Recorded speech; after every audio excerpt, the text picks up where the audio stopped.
আসসালামু আলাইকুম ওয়া রাহমাতুল্লাহি ওয়া বারাকাতুহু। ক্যামেরাম্যান ভাইয়েরা বসে গেলে আমাকে দেখা যাবে, একটু মেহেরবানি করে কিপ পেশেন্ট, ধৈর্যশীল থাকা ট্রাই করেন। এরকম বসে যাবে, সমস্যা নেই। মেহেরবানি করে কেউ বিশৃঙ্খলা করবেন না। আর আমার মেজাজটা কিন্তু মোটেও আজকে ভালো নেই। আমি এখানে প্রায় আধা ঘন্টার বেশি বসে আছি। আমার পুরো বছরে to be honest with you, সত্য কথা বলছি, আমি পুরো বছরে কোথাও এমন কোনো প্রোগ্রাম করি নাই যেখানে আমাকে আধা ঘন্টার বেশি বসে থাকতে হয়েছে। এটা কখনোই শ্রোতারা সহ্য করে না, এটা শ্রোতারা মোটেও পছন্দ করে না। অবশ্যই নেতারা কথা বলবেন, অবশ্যই মান্যগণ্য ব্যক্তিরা কথা বলবেন, বাট সে একটা সময় আছে। এবং আমার আসার পরে দেখলাম কালেকশন হচ্ছে, হুজুর কথা বলেই যাচ্ছেন। আমি কারো বিরুদ্ধে নই, বাট আমার কথা হচ্ছে একটা রাত 12টার পর লোকজন মাহফিলে থাকতে চায় না। তো এখন যদি 11টা থেকে নিয়ে 11:30টার পরেও আপনি কাজ করেই যান, কষ্ট হবে, আমার কারো কষ্ট হবে না। এই জন্য মেহেরবানি করে যা হওয়ার হয়ে গিয়েছে, শুধুমাত্র যুবকদের জন্য আমি স্যাক্রিফাইস করতে রাজি আছি ইনশাআল্লাহ। অতএব মেহেরবানি করে ক্যামেরাম্যান ভাইরা ক্যামেরা ঠিক করে বসে যাবে, ততক্ষণ পর্যন্ত সবরের পরিচয় দিবেন। মানুষ যে আমাকে ভালোবাসে, আমার বিশ্বাস এটা আমি আসিফের যোগ্যতায় নয়, একমাত্র আল্লাহ রহমত করেছে বিধায় মানুষ আমাকে ভালোবাসে, ঠিক কিনা বল? So I can not be arrogant person. আমার দ্বারা তো ইগো দেখালে চলে না। আমি যদি ভাব দেখাই, অহংকার দেখাই, এতে মানুষের মাঝে একটা বিরূপ প্রতিক্রিয়া পড়ে। আমি যে শুরুতে একটু রাগ দেখালাম যে কেন আমাকে আধা ঘন্টা বসায় রাখা হবে, এটা এই জন্য দেখাইছি। ইট ডাজন্ট মিন যে আমি খুব অহংকারী, এর অর্থ এটা নয়। আমার উদ্দেশ্য হচ্ছে এটা, নেক্সট বছর যখন আবার এই প্রোগ্রামটা অনুষ্ঠিত হবে, তখন যেন কোনো বক্তা এখানে আমার মতো আধা ঘন্টা বসে থাকতে না হয়। এই জন্য মাঝে মাঝে প্রতিবাদ করার দরকার আছে যুবক ভাইরা, ঠিক কিনা বল? আমি কোনো অ্যারোগেন্ট পারসন নই, আমি কোনো অহংকারী মানুষ নই। আমার কথা একটা, ভালোবাসা দিয়ে সেই কাজ করা যায় যে কাজ ধমক দিয়ে করা যায় না, ঠিক কিনা বল? সো ভালোবাসা দিয়ে গোটা বিশ্বটাকে অর্জন করতে হবে, গোটা বিশ্বের মানুষের ভালোবাসা অর্জন করতে হবে। আল্লাহ আমাদের সবাইকে অহংকার মুক্ত জীবন দান করুন, সকলে পড়া আমিন। আজকে এই প্রোগ্রাম আদর্শ যুব সমাজ পুকুরিয়া শিয়ালকোল ভুয়াপুর টাঙ্গাইলের উদ্যোগে আজকে এই প্রোগ্রামটা আয়োজিত ইসলামী মহাসম্মেলন। আজকে এই প্রোগ্রামে আমাদের সভাপতি রয়েছেন মাওলানা মোহাম্মদ ফজলুর রহমান তালুকদার, সহকারী মৌলভী ভুয়াপুর ফাজিল মাদ্রাসা। আমাদের ওস্তাদ, আমাদের মুরব্বী, আমাদের হুজুর কি আসছেন বা আসছেন বাহিরে গেছে? আচ্ছা, আল্লাহ হুজুরকে নেক হায়াত দান করুন, সকলেই পড়া আমিন। তোমরা আমি তোমাকে সবাই আমি দেখি কিন্তু, ঠিক আছে? ফাঁকি মারার কোনো ওয়ে নাই কিন্তু। এদিকে আছে নাকি কেউ? মাশাআল্লাহ, এভরিওয়ান ইজ ইয়াং, মাশাআল্লাহ। এদিকেও সব যুবকরা বসে আছে, সকলেই পড়া আমিন। আজকে এই প্রোগ্রামে আপনারা আমাকে প্রধান মেহমান রেখেছেন, শুকরিয়া, জাযাকুমুল্লাহ খায়র। আজকে এই প্রোগ্রামে বিশেষ মেহমান ছিলেন মুফতি নাম লেখা আছে, বিশিষ্ট ইসলামী চিন্তাবিদ আমির হুসাইন বিন আব্দুস সামাদ, খতিব ইকবালপুর কেন্দ্রীয় জামিয়া মসজিদ, জামালপুর সদর, জামালপুর।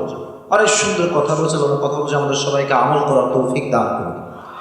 আরও কথা বলছেন মুফতি সুলতান মাহমুদ, খতিব, ইমাম খতিব শিয়ালকোল বটতলা জামিয়া মসজিদ। আল্লাহ মুফতি সুলতান মাহমুদ ভাইকে কবুল করুন, সকলে পড়া আমিন। আজকে এই প্রোগ্রামে প্রধান অতিথি রয়েছেন আমাদের চিফ গেস্ট জনাব ছোট মনির এমপি, মাননীয় সংসদ সদস্য টাঙ্গাইল 2 গোপালপুর ভুয়াপুর। উনি আসতে পারেন না, বিশেষ কাজ, উনি ঢাকাতে আছেন। উনি যে কাজ জনগণের জন্য আয়োজিত করেছেন তার সন্তুষ্টির ওয়াসিলা হিসেবে কবুল করুন, সকলে পড়া আমিন। আমাদের এই প্রোগ্রামে আজকে বিশেষ অতিথি রয়েছেন জনাব মোহাম্মদ খন্দকার জাহিদ হাসান, কাউন্সিলর ও প্যানেল মেয়র ভুয়াপুর পৌরসভা ও সাংগঠনিক সম্পাদক ভুয়াপুর উপজেলা আওয়ামী লীগ। উনি আমার বামেই বসে আছেন, আমার এখানেই বসে আছেন। ওনার বক্তব্যে একটা জোশ আছে আলাদা, ঠিক কিনা বল? শুরুতে উনি খুব নরমাল কথা বলছিলেন, মাশাআল্লাহ, দ্যাট ওয়াজ রিয়েলি কুল, একদম নরম মেজাজ ঠান্ডা। উনি শেষে গিয়ে বোঝালেন যে নেতারা শুধুমাত্র নরম বক্তব্য নয়, গরম বক্তব্য তারা দিতে পারে, ঠিক কিনা বলেন? তো উনি অনেক সুন্দর কথা বলেছেন যে আমাদের প্রত্যেকটা ঘরে ঘরে আলেম লাগবে, হাফেজ লাগবে, ইসলামিক স্কলার লাগবে, তবে এই দেশটা দুর্নীতি মুক্ত হবে, সুদ মুক্ত হবে, ঘুষ মুক্ত হবে, ঠিক কিনা বলেন? তো আমাদের প্রিয় ভাই, আমাদের বিশেষ অতিথি জনাব মোহাম্মদ খন্দকার জাহিদ হাসান, আল্লাহ ওনাকে নেক হায়াত দান করুন, সকলে পড়া আমিন। এবং উনি ওনার বক্তব্যের মাঝে যে কথাগুলো উপস্থাপন করেছেন অত্যন্ত সাবলীল ভাষায় চমৎকারভাবে উপস্থাপন করেছেন। আল্লাহ আমাদের সবাইকে সে কথাগুলো মানা এবং বোঝা তৌফিক দান করুন, সকলেই পড়া আমিন। I cannot take for a long time because সময় অলরেডি বাজে হচ্ছে 11:50 দিকে। আচ্ছা, মা বোনরা কোন সাইডে আছে যুবক ভাইরা? ডানে না বামে? এই ডানে। এটা কি মাঠ নাকি এরকম?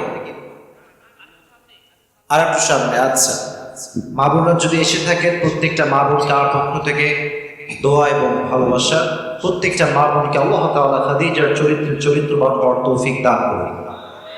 এই চিপটা লোক দেখছি, মাশাআল্লাহ, আমিন কম না কেন রে ভাই? কি মা বোনদের যেন শত্রুতা আছে নাকি আমাদের? আমি আবার দোয়া করছি মা বোনদেরকে আল্লাহ তাআলা খাদিজার চরিত্রে, ফাতেমা রাদিয়াল্লাহু তাআলা আনহার চরিত্রে এবং পরিপূর্ণ পর্দাশীল নারী হিসেবে কবুল করুন, পড়া আমিন। আমি একটা কথা জিজ্ঞেস করতে চাই, টাঙ্গাইলের মানুষ কি কোরআনকে ভালোবাসে? Answer me loudly man. ভালোবাসে? ইসলামকে ভালোবাসে? আল্লাহকে ভালোবাসে? আজকে যদি ওয়াজটা 12টার পরে যায়, 1টা পর্যন্ত হয়, থাকবেন তো আজকে ইনশাআল্লাহ? কিরে বাবা, মাইক কি হলো বাবা? কারেন্ট নাই? আচ্ছা, ওয়েট, হবে হয়ে গেছে, মাশাআল্লাহ, সবাই বলেন মারহাবা। আমি আজকে আমার সাউন্ড যা ছিল অ্যাজ ইট ওয়াজ বিফোর, আগের মতো দিবেন, আগের মতো, আগেরটা পারফেক্ট ছিল। বেজ এইটা দুইটা সমান বেজ রাখবেন। ভুটভুটে যাওয়ার টাইম পায় না, তাই না? মেজাজটা গরম করে দেন। যাই হোক, রাস্তার পাশে প্রোগ্রাম, আজকে আমাদেরকে ধৈর্যের সবচেয়ে বড় পরিচয় দেওয়া লাগবে, ঠিক কিনা বলা? তো আমি আপনাদের কাছে বেশি সময় দিতে চাচ্ছি না, ভূমিকাতে সবাই একটা কাশি দেন, গলা ক্লিয়ার? এবার একটা তাকবীর দেন, লিল্লাহি তাকবীর। না, তাকবীরটা ভুয়া পরের হয় না, এই মার খাবে রে, কামাল করতে হয় আপনি, আজীব কথা। ধরে রাখো, তুমি সুইচ ধরে রাখো, এমনি ঠিক দিয়ে বারবার লাইন কাট হয়ে যায়। সবাই একটা তাকবীর দেন, লিল্লাহি তাকবীর। হাতগুলো স্লোগান দিবেন, আল কোরআনের আলো, আল হাদিসের আলো, কোরআন হাদিস যেখানে, আলেম ওলামা যেখানে, টাঙ্গাইলবাসী যেখানে। আজকে টাঙ্গাইলে বছরের শেষ প্রোগ্রাম, এই শেষ। फिर कभी आएंगे या नहीं ये तो पता नहीं, लेकिन मुलाकात होगी फिर एक दिन इंशाअल्लाह। শেষ ভালো যাক, সব ভালো যাক। শুরুটা একটু খারাপ গেছে, এত বাহিরের সাউন্ড, কানটা ধরেছিলাম, এত মাথায় ব্যথা হচ্ছে। তো আমি এই পরিবেশ দেখে নিয়ত করেছি আজকে এমন একটা বিষয়ে ওয়াজ করব যেন জীবনের সমস্ত অশান্তি, দুঃখ, কষ্ট দূর হয়ে যায়। রাজি আছেন? আমি যুবকদের উদ্দেশ্যে শুধু একটা কথা না বললে পারছি না আজকে। যুবকদেরকে কিন্তু একটা কথা না বললে আজকে মাহফিলটা মনে হয় জমবে না, ঠিক কিনা? আমার মুরব্বীদেরকে আমি জানাই আগে আমার সালাম। আমার মুরব্বী আপনাদেরকে আল্লাহ তাআলা নেক হায়াত দান করুন, পড়া আমিন। আচ্ছা যুবক ভাইরা, আমার কি বুড়ে লাগে নাকি? আমি কিন্তু বুড়া মানুষ না, আমি তোমাদেরকে খুব ভালো করে বুঝি, তোমাদের রগে রগে কিন্তু আমি আছি, সব বুঝি। এটা আমি তোমাদের কয়েকটা নসিহত পেশ করছি, তারপরে আমি আমার আয়াত ভিত্তিক যে বিষয়ে কথা বলবো সেখানে কাম ব্যাক করবো ইনশাআল্লাহ। আমি যুবকদের মনোযোগ আকর্ষণ করছি। যুবক ভাইরা দেখো, বর্তমান সময়ে ইলম বা জ্ঞানের চাইতে ভাইরাল মানুষের দাম একটু বেশি, যা আমি দেখতে পাচ্ছি। এটা একদমই ঠিক না। ভাইরাল মানুষের যোগ্যতা দেখতে হবে, তার ইলম দেখতে হবে, তার আমল দেখতে হবে। আমার অনেক বড় বড় উস্তাদ আছে যারা অনেক বেশি knowledgeable person, and he knows about Islam very well. আমার একটা উস্তাদ নাম হচ্ছে ইকরামুল হক হুজুর, অনেক ইলম আছে, অনেক জ্ঞান আছে, বাট ব্যাপারটা হচ্ছে যে যেহেতু ফিল্ডে আসে না, ক্যামেরার সামনে আসে না, মানুষ ভাবে হুজুর কিছু জানে না। আমরা ক্যামেরার সামনে কথা বলি, একটু হাসি খুশি কথা বলি, ভাইরাল হয়ে যায়, মানুষ ভাবে যে আসিফ হুজুর না অনেক জ্ঞানী মানুষ। না, মাথায় রাখবেন, ভাইরাল হলেই কিন্তু জ্ঞানী মানুষ হওয়া যায় না। জ্ঞান অর্জন করতে হলে মেহনত করতে হয়, ঠিক না বলো? তোমাদের কাছে আমার একটা আজকের আবদার, তুমি সেই ব্যক্তিকে শুনবা না যে ব্যক্তি খুব ভাইরাল, তুমি সেই ব্যক্তিকে শুনবা যে ব্যক্তির কথা শুনলে তোমার ঈমান এবং আমলের পরিবর্তন হয়। রাজি আছো তো ইনশাআল্লাহ? এখন আমি আসিফের কথায় তোমার যদি সামান্য জীবন, সামান্য, একদমই সামান্য যদিও হয়, মাঝে মাঝে আমার শুন, বাট তুমি তাকেই বেশি শুনবা যাকে শুনলে তাকওয়া বাড়ে, ইখলাস বাড়ে, নবীর প্রতি ভালোবাসা বাড়ে। রাজি আছো তো ইনশাআল্লাহ? এক নাম্বার। দুই নাম্বার, তোমাদের কাছে আমার একটা পরামর্শ থাকবে, তোমরা যারা আসছো, মেবি তোমাদের বয়স কত হবে? 18, 19, 20, 34 কি করে? 34 তো বুড়া হয়ে যাবে ভাই। 21, 22, 23, maybe I am not 100% sure, but যাদের বয়স 20, 21, বাবুরা আবেগ দিয়ে না বিবেক দিয়ে কাজ করতে হবে। ये दिन ही दिन नहीं है, दुनिया में और भी दिन बाकी है। হ্যাঁ, আজকে যেই মেয়ের জন্য ছ্যাঁকা খেয়ে বেকা হয়ে যাচ্ছ, ये ऑप्शन नहीं है, दुनिया में और भी ऑप्शन बाकी है। আর কিছু কিছু মেয়ে আছে সামান্য একটু চেহারার রং সাদা হইলে ভাবের ঠেলায় বাঁচে না। তাদের বোঝা উচিত, they have to understand this, যেই মেয়েরা রূপের বেশি বড়াই করে কপালে টাকলা জামাই ছাড়া ভালো কোনো জামাই তাদের কপালে চলে না। তো তাদেরকে বোঝা উচিত সাদা রূপ দিয়ে সবকিছু করা যায় না। মাথায় রাখবেন, আমাদের বউ হবে সেই মেয়ে যার চরিত্র হবে সবচেয়ে উত্তম চরিত্র। কোন মেয়ের পেছনে ঘুরে ক্যারিয়ারটাকে নষ্ট করে দিও না।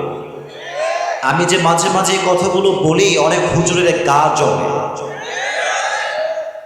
অনেক জমে, আমি বুঝি, কিন্তু আমার কথা একটা, যতদিন আমি বেঁচে আছি, আমার দেহে যতদিন প্রাণ আছে, যুবকদের কিনে শুরুতেও কথা বলেছি, আজও কথা বলছি, যখন আমার বয়স 70 হবে, যদি আল্লাহ আমাকে বাঁচায় রাখে, 70 থেকে 80 বছর বয়সেও আমি যুবকদের কিনে কথা বলবো ইনশাআল্লাহ।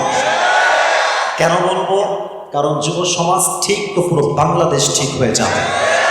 এই যুব সমাজ ঠিক হয়ে গেলে এদেশের সুদ ঘুষ সব বন্ধ হয়ে যাবে, ঠিক কিনা বল? এই জন্য যুবক ভাইয়েরা, নিজের ক্যারিয়ারটা সুন্দর করো, সময় থাকতে ভালো হয়ে যাও, মাসুদ ভালো হয়ে যাও।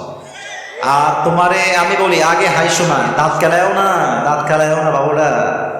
যেই মেয়েরা তোমাদেরকে বলে বিয়ে তোমারই করবো, যতই তুমি গরিব হও, যত যাই হও, হ্যাঁ, এগুলো মিথ্যা কথা বাবুরা, এগুলো সব মিথ্যা কথা। কয়েকদিন পরে যখন মেয়ের কাছে সরকারি চাকরিজীবীর প্রস্তাব আসবে, চাহে উসকে স্যার পে বাল হো या না হো, টাকলাকেও মেয়েরা কিন্তু বিয়ে করে ফেলবে। মাথায় রাখবে এই কথাটা। এই জন্য আমাদের কথা একটা, যেই মেয়ে মুত্তাকি, আল্লাহকে ভয় করে, ইখলাস আছে, চরিত্র ভালো আছে, তার বাড়ি না থাকতে পারে, বাপ না থাকতে পারে, মাও না থাকতে পারে, যে চরিত্রবান মেয়ে হবে, তাকে আমি চোখ বন্ধ করে বিয়ে করবো, ঠিক কিনা বলো? আল্লাহ প্রত্যেকটা যুবককে ক্যারিয়ার সুন্দর করার তৌফিক দান করুন, সকলে পড়ে আমিন।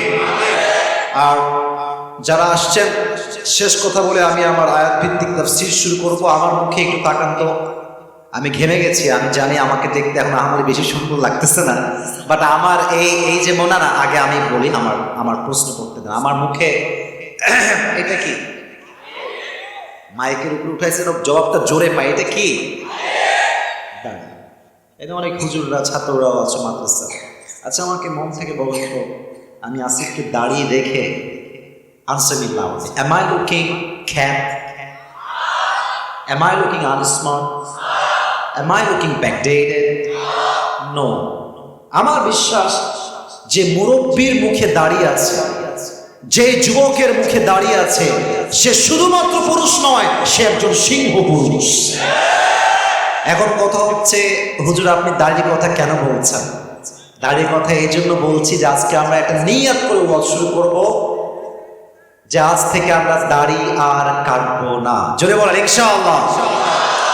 দাড়ি রাখলে একটা বিষয় মাথায় রাখবা, মারাত্মক গরম রে বাবা রে বাবা। আচ্ছা একটু দুঃখিত, গ্যাপ নিলাম, একটু পেছনে রাখতে পারে, পেছনে রাখার কেউ আছে? রেখে দেন। প্রচন্ড গরম, এত গরম সহ্য করা যায় না। দাড়ি রাখলে একটা লাভ হবে, চরিত্রহীন সব মেয়েগুলো তোমার থেকে 14 হাত দূরে দূরে পালিয়ে যাবে। আর দাড়ি রাখলে তোমাকে সেই মেয়ে বিয়ে করবে যে ইসলামকে, কোরআনকে মন থেকে ভালোবাসে, ঠিক কিনা বল? এখন কোনো মেয়ে যদি তোমাকে দাড়ির জন্য পছন্দ না করে, তাকে একটা স্ট্রেট ফরওয়ার্ড কথা বলবা, এটা আমি আসিফ আজকে টাঙ্গাইলের ভুয়াপুরের মাটিতে শিখাই দিয়ে গেলাম, এটা বলবা তাকে। কারণ সব জায়গায় চুপ থাকলে বোমা শয়তান তুমি হয়ে যাবে। মাঝে মাঝে সিংহের মতো গর্জনে প্রতিবাদ তোমাকে করতে হবে, ঠিক কিনা বল? যেই মেয়ে তোমাকে দাড়ি দেখে বলবে যে না, I dislike you, I just hate you because you have the beard, the সুন্নাহ অফ লাস্ট মেসেঞ্জার মুহাম্মদ সাল্লাল্লাহু আলাইহি ওয়াসাল্লাম, দাড়ির জন্য তোমাকে পছন্দ হচ্ছে না, বলবা ও আচ্ছা দাড়ির জন্য পছন্দ হচ্ছে না, মারহাবা মাশাআল্লাহ, ইয়ার ये तो बहुत ही अच्छी बात है। তবে হ্যাঁ, আপনার জন্য আমার একটা প্রস্তাব আছে। যেহেতু আপনার আমাকে দাড়ির জন্য পছন্দ না, তো আপু আমার মনে হয়, আমি তো টাঙ্গাইলের ছেলে, আমি কথা যা বলি স্ট্রেট ফরওয়ার্ড কথা বলি। আমার কথা হচ্ছে, যেহেতু আপনার দাড়িওয়ালা পছন্দ না, তা আমার মনে হয় আপনার জন্য best, perfect and better option হবে বিটিএস এর হিজরা। এছাড়া কোনো অপশন আমার কাছে নেই। তারাই আপনার জন্য বেটার অপশন, এটা আমার মনে হয়। কারণ যেই মেয়ে দাড়ির জন্য পুরুষকে পছন্দ করে না, সে মেয়ে প্রকৃতপক্ষের মুসলিমা কখনো হতে পারে না, ঠিক কিনা বল? এজন্য কোনো মেয়ে দাড়ির জন্য অপছন্দ করলে প্যারা নেওয়ার কোনো দরকার নেই। আরে আমার কথাই স্পষ্ট, যে আমাকে দাড়ির জন্য বিয়ে করবে না, সে তো আমার বউ হওয়ার কোনো যোগ্যতাই রাখে না। আল্লাহ প্রত্যেকটা যুবককে দাড়িওয়ালা যুবক হওয়ার তৌফিক দান করুন, সকলে পড়া আমিন। তো আমি আগে একটা ইঙ্গিত দিয়েছিলাম, আজকের ওয়াজ যে শুনবে তার মনের জ্বালা কষ্ট দূর করে দিবে একজন, আওয়াজ দিয়ে বলেন তিনি কে? আমি কিছু প্রশ্ন করছি, জবাব দিবেন। এখানে আমরা যুবকও আছি, মুরব্বীও আছি, আর ম্যারিড আছি, ম্যারিডরাও আছি। আমাদের সকলের জীবনে একটা কষ্ট দুঃখ আছে না নাই? আপনারা এখন কথা বলছেন না? আবার everyone please answer me loudly, দুঃখ কষ্ট আছে না নাই? আছে। আমাদের জীবনে অনেক রকম অভিযোগ আছে না নাই? দেখেন, এই পৃথিবীতে সফলতা অর্জনের সবচাইতে বড় মাধ্যম হচ্ছে সবর তথা ধৈর্য। সবর তথা ধৈর্য। আজকে সংক্ষিপ্ত সময়ে কোরআন থেকে আমরা যে বিষয়ে তাফসীর শুনবো, এটার নাম হচ্ছে সবর বা ধৈর্য। এবং আমি আমার আলোচনার শুরুতে একটা অ্যানাউন্সমেন্ট দিচ্ছি, বহুদিন যাবৎ পুরস্কার দেওয়া হয় না, তো দেখি টাকা পয়সা আসলে আছে কিনা নাকি নাই। বেশি একটা নাই, পকেটে আরো কিছু টাকা আছে, সমস্যা নাই। তো যারা আমার ওয়াজটা আজকে মনোযোগ দিয়ে শুনে শেষে গিয়ে পয়েন্টগুলো মুখস্থ বলতে পারবেন, তার জন্য আমার পক্ষ থেকে একটা স্পেশাল পুরস্কার থাকবে। রাজি আছেন? তাহলে এবার সকলে আপনাদের বুকে হাত রাখেন। Everyone please put your hand on your heart, বুকে।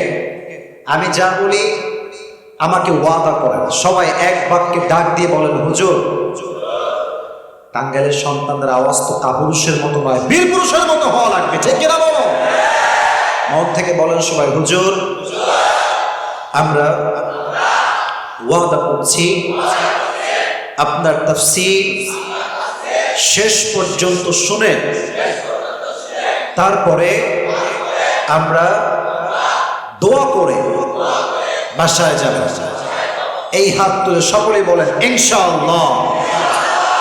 এবার হাত নামা, এটা চালাকি করলাম আর কি।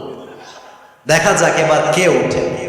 আমার আগের যিনি বক্তা ছিলেন তিনি একটা হাদিস বলেছেন, আমি হাদিসটা আবারও রিপিট করছি, লা ঈমানা লাহ লিমান লা আমানা লাহ। যার কথা ঠিক নাই তার ঈমানের ঠিক নাই। এখন আপনি আপনার ঈমানকে ঠিক রাখবেন কি রাখবেন না, the decision is totally yours. সিদ্ধান্ত আপনার। ঈমানটা ঠিক আজকে আমরা সবাই রাখবো তো ইনশাআল্লাহ? তাহলে আসুন আমাকে জবাব দিবেন সকলেই মন খুলে। আজকে আলোচনা মূল বিষয়বস্তুর নাম কি? ধৈর্য। বলেন সবাই, এটার নাম কি? সবর হচ্ছে, দিস ইজ অ্যারাবিক ওয়ার্ড, আরবি শব্দ। এর বাংলা হচ্ছে ধৈর্য। ইংরেজিতে ধৈর্যকে বলা হয় পেশেন্স, এটাকে বলা হয় ইংরেজিতে ধৈর্য। আজকে আমরা ধৈর্য নিয়ে কথা বলবো। মাথায় রাখবেন, ধৈর্য এটা এমন একটা গুণ যেটা যেই ব্যক্তি জীবনে ধারণ করেছে সে কখনো পরাজিত হয় না। ধৈর্য এমন একটা গুণ, যেই গুণকে আল্লাহ তাআলা এমন এক তীর বানিয়েছেন যে তীর কখনো তার লক্ষ্য ভ্রষ্ট হয় না। এমন একটি দুর্গ বানিয়েছেন যা কখনো ধ্বংস হয় না। ধৈর্য এবং সফলতা হচ্ছে দুইজন সহোদর ভাইয়ের মতো। যে ধৈর্যশীল হবে তার সফলতা দুনিয়ার কোনো মানুষ আটকে রাখতে পারবে না। ঠিক কিনা বলেন? আসুন ধৈর্য নিয়ে আল্লাহ কি বলেন আমরা জেনে নেই। আল্লাহ তাআলা বলছেন সূরাতুল বাকারা 153 নম্বর আয়াত। Allah says in this ayah, Ya ayyuhalladhina amanu ista'inu bis-sabri was-salah. O you who believed, seek help with patience and prayer. আল্লাহ তাআলা বলছেন, হে ঈমানদাররা, আল্লাহর কাছে সাহায্য চাও দুইটা জিনিস দিয়ে। এক, বিস-সাবরি, ধৈর্যের দ্বারা। দুই, ওয়াস-সালাহ, নামাজ দ্বারা। বলেন তো কয়টা জিনিস পাইছি আমরা? আরো জোরে, কয়টা? এক হচ্ছে ধৈর্য, দুই হচ্ছে নামাজ। সেকেন্ড অংশ আয়াতে আল্লাহ তাআলা বলছেন, ইন্নাল্লাহা মা'আস-সাবিরিন। Indeed, Allah subhanahu wa ta'ala is with those who are patient. আল্লাহ বলছেন, আমি তাদের সাথেই আছি যাদের হৃদয়ে ধৈর্যের গুণ আছে। সুবহানাল্লাহ পড়বেন না আপনারা সবাই? যার হৃদয়ে ধৈর্যের গুণ আছে আল্লাহ তার সাথেই আছে। আরেকটি আয়াত, ইয়া আইয়ুহাল্লাযীনা আমানু ইসবিরু ওয়া সাবিরু ওয়া রাবিতু ওয়াত্তাকুল্লাহা লাআল্লাকুম তুফলিহুন। Allah says in this ayah, O you who believed, be patient, sabiru, and raise in patience, warabitu, and be strong, be steadfast, wattaqullah, and fear your Lord, la'allakum tuflihun, so that you will be a victorious person. Allah Ta'ala বলছেন, তোমরা ধৈর্যশীল হও এবং ধৈর্যে তোমরা অটল থাকো এবং তোমরা সকলেই আল্লাহর সঙ্গে সম্পর্ক দৃঢ় রাখো, শক্ত হও, শক্তিশালী হও, বিজয় এবং সফলতা তোমারই হবে। সুবহানাল্লাহ বলেন সবাই আপনারা। শেষ আয়াত, এটা বলে আমি আমার হাদিস ভিত্তিক ঘটনা শুরু করব। শেষ আয়াত, সবরের ফলাফলটা আসলে কি? আচ্ছা, এখানে একটা কাগজ দেওয়া হয়েছে। এমপি সাহেব কলের মাধ্যমে কথা বলতে চায়, সুযোগ দেওয়ার জন্য একটা অনুরোধ করা হয়েছে। আসলে এটা তখন বললে ভালো হতো যখন আমাদের জাহিদ ভাই কথা বলছিলেন। জাহিদ ভাই না? হ্যাঁ, জাহিদ ভাই যখন কথা বলছিলেন তখন বললে খুবই ভালো হতো। যেহেতু উনি কথা বলতে চেয়েছেন, যদি উনি লাইনে থাকেন কথা বলায় দিবেন, কিন্তু মেহেরবানি করে আমি দেখতে চাই টাঙ্গাইলের মানুষরা যত যাই হোক, আজকে যেহেতু আজকে সবরের ওয়াজ হচ্ছে, আজকে আমরা সবরের সর্বোচ্চ প্রমাণ দিয়েই ছাড়ব ইনশাআল্লাহ। কেউ ডান বাম হবে না। এমপি সাহেবের একটা হক আছে, অধিকার আছে। এমপি সাহেব ফোন দিবেন, কথা বলেই শেষ হবে, আমরা আবার তাফসীর শুরু করব। লাইনে আছেন? লাইনে আছেন তো লাইনে নিয়ে আসেন স্যার, লাইনে নিয়ে আসেন না। যদি উনি থাকেন লাইনে নিয়ে আসেন খুব ফাস্ট, উনি বুঝবেন যে পরিস্থিতি আসলে কেমন। আচ্ছা, ওই যে ওখানে নিয়েছেন, ওখানে নিয়েছেন। এটাই তো ভালো হয়, আওয়াজ ভালো শোনা যায়, এটাতে আওয়াজ ভালো শোনা যায়, কাটবে না। আস্তাগফিরুল্লাহ, আস্তাগফিরুল্লাহ। এই হলুদ গেঞ্জি, এই হলুদ গেঞ্জি, এই মাইরে হাত দিয়ে ভেঙে ফেলবো রে। খবরদার এই বেইমানি করিস না বাবা, এই বেইমানি করিস না। এমপি সাহেব কথা বলুন প্লিজ। সুপ্রিয় মুসলিয়ান ইকরাম, আমাদের মাঝে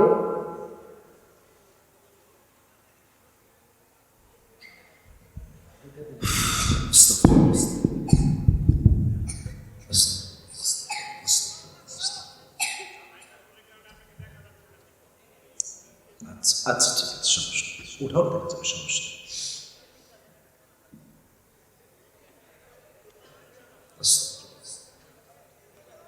আমি সবাইকে দেখছি, কই ভি উঠকে মত জানা মেরে আর, কেউ উঠবেন না। এমপি সাহেব কথা বলা শেষ হবে, আমরা আবার তাফসীর শুরু হয়ে যাচ্ছে তো ইনশাআল্লাহ। Please call in first, please please, খুব দ্রুত।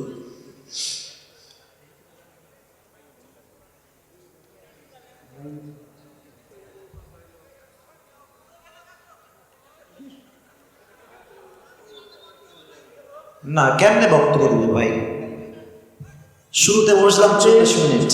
আমাদের আজকের মাহফিলে প্রধান অতিথি এই ভূয়াপুরের গোপালপুরের গণমানুষের নেতা, সবাই তাকবীর দেন একটা, লিল্লাহি তাকবীর। আজকের যত যাই হয়ে যাক, যত সুনামি ঝড় হোক, আজকে আমরা যুবকদেরকে নিয়ে ওয়াজ করে আজকের মাহফিলটা সফল করে দেখাই দিব আজকে ইনশাআল্লাহ। কেউ মাহফিলকে নষ্ট করতে পারবে না। যুবকদের মাহফিল, ওরা আমার জানের যারা আমার কলিজার টুকরা যুবক ভাইরা, ঠিক কিনা বল? আর কোনো সাউন্ড হবে না, আর কোনো এমপি কেন, প্রধানমন্ত্রী আসার কোনো সুযোগ দেওয়া হবে না মাহফিলে। আমরা আজকে ধৈর্যের সঙ্গে তাফসীর শুনবো, রাজি আছেন তো ইনশাআল্লাহ? এমপি সাহেবের একটা হক আছে, অধিকার আছে, তিনি আপনাদের গণমানুষের নেতা, উনি কথা বলেছেন, তার একটা অধিকারের ভেতরে পড়ে এটা। তবে আমরা এখন আর কোনো বিশৃঙ্খলা করব না, শেষ পর্যন্ত ওয়াজ শুনে আমরা বাসায় যাব, রাজি আছেন তো ইনশাআল্লাহ? জাহিদ ভাইকে ধন্যবাদ, উনি খুব আন্তরিকতার সাথে এমপি সাহেবকে কথা বলাই দিয়েছেন, এবং এমপি সাহেবকে আমরা আন্তরিকভাবে ধন্যবাদ জানাই, উনি খুবই সংক্ষেপে কথা বলেছেন, এটা অত্যন্ত শুকরিয়ার বিষয়। আল্লাহ এমপি সাহেব সহ ওনার যে অতিথি রয়েছেন এখানে, ওনার যে নেতৃবৃন্দ রয়েছেন, জাহিদ ভাই সহ, আল্লাহ সবাইকে ইসলামের খাদেম হিসেবে কবুল এবং মঞ্জুর করুন, সকলে পড়া আমিন। তাহলে এবার একটু ধৈর্যের সাথে বলেন, আজকে আমাদের আলোচনার মূল বিষয়বস্তু কি শুনি না, আবার বলেন, নাম কি? ধৈর্য সব ক্ষেত্রেই লাগে। আচ্ছা যুবক ভাইরা বলেন তো, মাঝে মাঝে মানুষ যে আমাদেরকে মিথ্যা অপবাদ দেয়, এরকম হয় কি হয় না? আপনি দেখবেন মাঝে মাঝে আপনার বন্ধু বলবে, কি রে তুই বিয়ে করবি কবে রে? তো বলবেন যে দোস্ত আমার তো কেউ নাই, আমি কারে বিয়ে করবো? তোমার বন্ধু বলো তো 4টা গার্লফ্রেন্ড আছে, বাট নাই কিন্তু আসলে কেউ। এটা হচ্ছে মিথ্যা অপবাদ। আবার মাঝে মাঝে দেখবেন আমরা কোনো হারাম না করে আমাদেরকে মিথ্যা অপবাদ দেওয়া হয় কি হয় না? অনেককে অনেক রকম অপবাদ আমাদের জীবনে দেওয়া হয়। আমি ছোট্ট একটা হাদিস বলবো, হাদিসের এক্সাম্পল দেওয়ার আগে আমি আগে জিজ্ঞেস করতে চাই, আমি অনেকগুলো আয়াত বাদ দিয়েছি আজকে, জাস্ট পরিবেশের যেন ঠিকঠাক ভাবে আমি শেষ করতে পারি, তাই প্রেসাইজলি বলছি। বলুন তো, আমার নবীজির জীবনে একজন স্ত্রী যিনি কুমারী ছিলেন, যার আগে কখনো বিয়ে হয়নি, সেই স্ত্রীর নাম ছিল কি? রাদিয়াল্লাহু তাআলা আনহা। আমার নবীজির বউ ছিল মোট কয়টা, কে বলতে পারে? 11টা বউ। প্রথম বউয়ের নাম ছিল কি? কুবরা রাদিয়াল্লাহু তাআলা আনহা। দেখেন অপবাদ দিলে ধৈর্য কেমন করে ধারণ করবে। নবীজির বউ ছিল 11টা, তো উনি বউদেরকে সামলাইতে গিয়ে মাঝে মাঝে হিমশিম খেতেন যে কাকে কখন কতটুকু সময় দিবেন। আচ্ছা আপনারা সবাই কি লটারি সিস্টেম নাম শুনছেন? লটারি, ছোট্ট একটা বাটি রাখা হয়, অনেকগুলো নাম রাখা হয়, যারটা উঠে লটারিতে সেই পুরস্কার পায়। কথা কি আমার ভুল না ঠিক আছে? তো নবীজি যেই কাজটা করতেন, প্রত্যেক সপ্তাহে কিংবা মাসে বউদেরকে নিয়ে বাহিরে ঘুরতে যেতেন, আউটিং এ যেতেন। আমাদের দেশে আমরা যেমন যাই কক্সবাজারে, আমরা যাই সিলেটে, আমরা যাই সাজেকে, ঠিক কিনা বলো যুবক ভাইরা? তা আমার প্রিয় নবীজি বাহিরে ঘুরতে যেতেন। তো যেই মাসে তিনি লটারি করলেন, কথা বুঝতে কোনো সমস্যা হচ্ছে আপনাদের সবার? লটারি করলেন, একটা ছোট্ট বাটিতে করলেন, 11 জন স্ত্রীর নাম সেখানে রাখা হলো। একজন সেই নামগুলো তুলল। যখন নামের কাগজটা খুললেন, ওখানে যার নাম আসছে, যিনি ঘুরতে যাবেন এই মাসে, তার নাম হচ্ছে আয়েশা রাদিয়াল্লাহু তাআলা আনহা। সুবহানাল্লাহ পড়বেন না আপনারা সবাই? এবার প্রিয় নবীজি মুহাম্মদুর রাসূলুল্লাহ সাল্লাল্লাহু আলাইহি ওয়াসাল্লাম তার বউকে নিয়ে আউটিংয়ে ঘুরতে গেলেন। লম্বা একটা সফর দিলেন। যখন ঘোরা শেষ হয়ে গেল, নবী করিম সাল্লাল্লাহু আলাইহি ওয়াসাল্লাম তার বউকে নিয়ে বাসায় ফিরে আসছেন।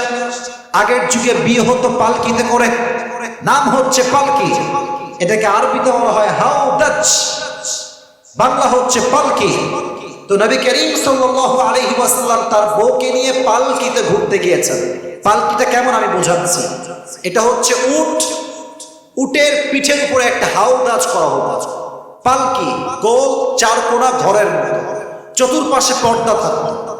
তো পর্দার মাঝে নারীদেরকে রাখা হতো এবং উটে করে তখন ভ্রমণ করা হতো। যেমন আমরা এখন কারে করে, কেউ বাইকে করে, কেউ সিএনজি করে, কেউ বিমানে করে ট্রাভেল করে। এট দ্যাট টাইম ভ্রমণ করা হতো হয় ঘোড়াতে, না হয় উটে। তো যখন নবী করিম সাল্লাল্লাহু আলাইহি ওয়াসাল্লাম বউকে নিয়ে কামব্যাক করছিলেন বাসার দিকে, in the mean time Ayesha রাদিয়াল্লাহু তাআলা আনহার প্রকৃতির ডাকে সাড়া দেওয়ার পালা আসলো। উনি বলেন, এই উটের সওয়ার থামাও, উটকে তুমি থামিয়ে দাও। আমার এই কথা বলবেন না পেছনে, একদম কথা না। প্রকৃতির ডাকে সাড়া দেওয়া লাগবে। তাই তিনি উট থেকে নেমে একটু দূরে গেলেন। মজার বিষয় হচ্ছে, মায়েরা বোনেরা মনোযোগ দিয়ে শুনবেন, আয়েশা রাদিয়াল্লাহু তাআলা আনহা ছিলেন একদম স্লিম বডির একজন মহিলা। মোটা না চিকন? স্লিম, চিকন ছিলেন। তো দেখবেন রিকশায় যখন চিকন মানুষ ওঠে, যে রিকশার চালক ও টের পায় না পেছনে কেউ আছে কিনা। আর যখন ভুড়িওয়ালা দামড়া মোটকা ওঠে, দেখলে মনে হবে টায়ার এই তো ব্লাস্ট হইল বলে, ঠিক না বলো? তবে একটা বিষয় মাথায় রাখতে হবে, এখানে হাসির কোনো কারণ নাই। মোটা কিংবা চিকন এটা মানুষের হাতে নয়, এটা ক্রিয়েশন যিনি করেছেন তিনি এক সত্তা। তিনি কে? তো মজার বিষয় হচ্ছে, তিনি নেমে গিয়েছেন, তিনি কি আসলে উঠেছেন কিনা এখনো উঠে, এটা সে বুঝতে পারে না। তাই তিনি উট নিয়ে আবার বের হয়ে গিয়েছেন। কিন্তু আয়েশা দূরেই ছিলেন, দূরেই তিনি ছাড়া পড়ে গেছেন। এখন যখন সে অনেক দূরে গিয়েছে, গিয়ে দেখছে আয়েশা ভেতরে নাই। সে তো টেনশন, কোথায় গেল আমাদের প্রিয় নবীজির একমাত্র কুমারী স্ত্রী, গেল কোথায়? তো দেখবেন যখন আমরা পিকনিকে যাই, ছোট্টবেলার কথা মনে আছে অনেকগুলো, হয়তো আমারও মনে আছে। পিকনিকে গেলে দেখবেন পার্ক হচ্ছে এইটা, বাস হচ্ছে বাইরে। দেখবেন মাইকে বলা হয়, আমাদের স্কুলের অমুক ক্লাসের ওই ছাত্র কোথায়, অমুক ছাত্র কোথায়, ঢুকে পড়ো, এখনই আমরা বাস ছেড়ে দিব। কথা কি ঠিক কিনা বলো যুবক ভাই? তো সেখানে একজন দায়িত্বে ছিলেন, লস্ট অ্যান্ড ফাউন্ডেড, তার নাম হচ্ছে আব্দুল্লাহ ইবনে মুআত্তাল রাদিয়াল্লাহু তাআলা আনহু। তো উনি দেখলেন যে আয়েশা রাদিয়াল্লাহু তাআলা আনহা ইজ মিসিং, উনি নেই। তখনই তিনি সঙ্গে সঙ্গে উট নিয়ে বের হয়ে গেলেন ওনাকে রিসিভ করবার জন্য। এবার যখন আয়েশা রাদিয়াল্লাহু তাআলা আনহা দূর থেকে ফিরে আসছেন, উটে সওয়ার হয়ে তিনি আবার বাসায় ফিরে আসবেন, দেখছেন উট নাই। উট গেল কোথায়? দূরে দূরে চোখ দিয়ে দেখছেন উটের কোথাও কোনো চিহ্ন নাই। তাই তিনি একটা ছোট্ট কাজ করলেন, মরুভূমির মাঝখানে চাদরটা মুড়ি দিয়ে বালুর উপরে শুয়ে গেলেন, ঘুমিয়ে গেলেন। দূর থেকে আব্দুল্লাহ ইবনে মুআত্তাল দেখে বুঝলেন যেখানে আম্মাজান আয়েশা শুয়ে আছে। উনি গিয়ে একটা সালাম দিলেন, কাশি দিলেন। উনি উঠলেন, উঠে সুন্দর করে মুখ থেকে সুন্দর করে উটের পিঠে এসে পালকিতে উঠে বসলেন। এবার আসুন মূল ঘটনার মূল ইন্টারেস্টিং পার্ট। যখন তারা ফিরে আসলেন নবীজির ঘরে, কাফেররা দেখতে পেয়েছে যে আব্দুল্লাহ ইবনে মুআত্তাল নিজে একা আয়েশাকে নিয়ে দূরের সফর থেকে একা একা ফিরে আসছে। মুনাফিকরা বলল, এই তো সুযোগ পেয়েছি, এই তো সুযোগ, লাগাও এবার অপবাদ কারে হয়। তারা পুরো মদিনা একটা অপবাদ ছড়িয়ে দিল, আম্মাজান আয়েশা নাকি ওই আব্দুল্লাহ ইবনে মুআত্তালের সাথে জেনা করে বাসায় ফিরে আসছে। নাউজুবিল্লাহ পড়বেন না আপনারা? আচ্ছা, টাঙ্গাইলের ভুয়াপুরের ভাইরা, আম্মাজান আয়েশার মতো একজন চরিত্রবান নারী কখনো কোনো পরপুরুষের সাথে পরকীয়া বা জেনা করতে পারে? ইমাম থেকে বলেন পারে, পারে। কিন্তু অবাক করার বিষয় কি জানেন, আয়েশা জানেই না যে তার বিরুদ্ধে এত বড় একটা অপবাদ গোটা মদিনায় ছড়িয়ে গিয়েছে। কয়েকদিন পরে তিনি কি করলেন, খেয়াল করছেন যে নবীজি আগের মতো যেমন ভালোবেসে কথা বলতো এখন আর কথা বলে না। আগে দেখলেই নবীজি হাসতেন, এখন আর হাসেন না। আগে দেখলেই জড়িয়ে ধরতেন, এখন আর জড়িয়ে ধরেন না। বাট তিনি জানেন না যে নবীজি আসলে এমন রিয়্যাক্ট কেন করছেন। কয়েকদিন পরের কথা, উনি বাবার কাছে গেলেন। বাবার নাম হচ্ছে ইসলামের প্রথম খলিফা আবু বকর রাদিয়াল্লাহু তাআলা আনহু। যখন বাসায় গেলেন, একজন গোলাম এসে বলল, আয়েশা তুমি কি জানো তোমার বিরুদ্ধে কত বড় একটা মিথ্যা অপবাদ গোটা মদিনায় ছড়িয়ে গিয়েছে? বলল কি হয়েছে বলো তো আমাকে।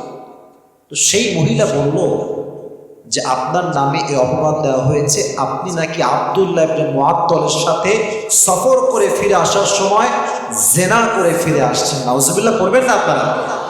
এটা শুনে আয়েশা মাথায় হাত দিয়ে বসে গেছে, বলছে নাউজুবিল্লাহ আস্তাগফিরুল্লাহ, আমি তো জীবনেও এটা করব না। আমার চেহারাও সে দেখে না, কিসের জেনা, কিসের ব্যভিচার আমি তো জানি না। ইন দ্য মিন টাইম নবীজি আসছেন।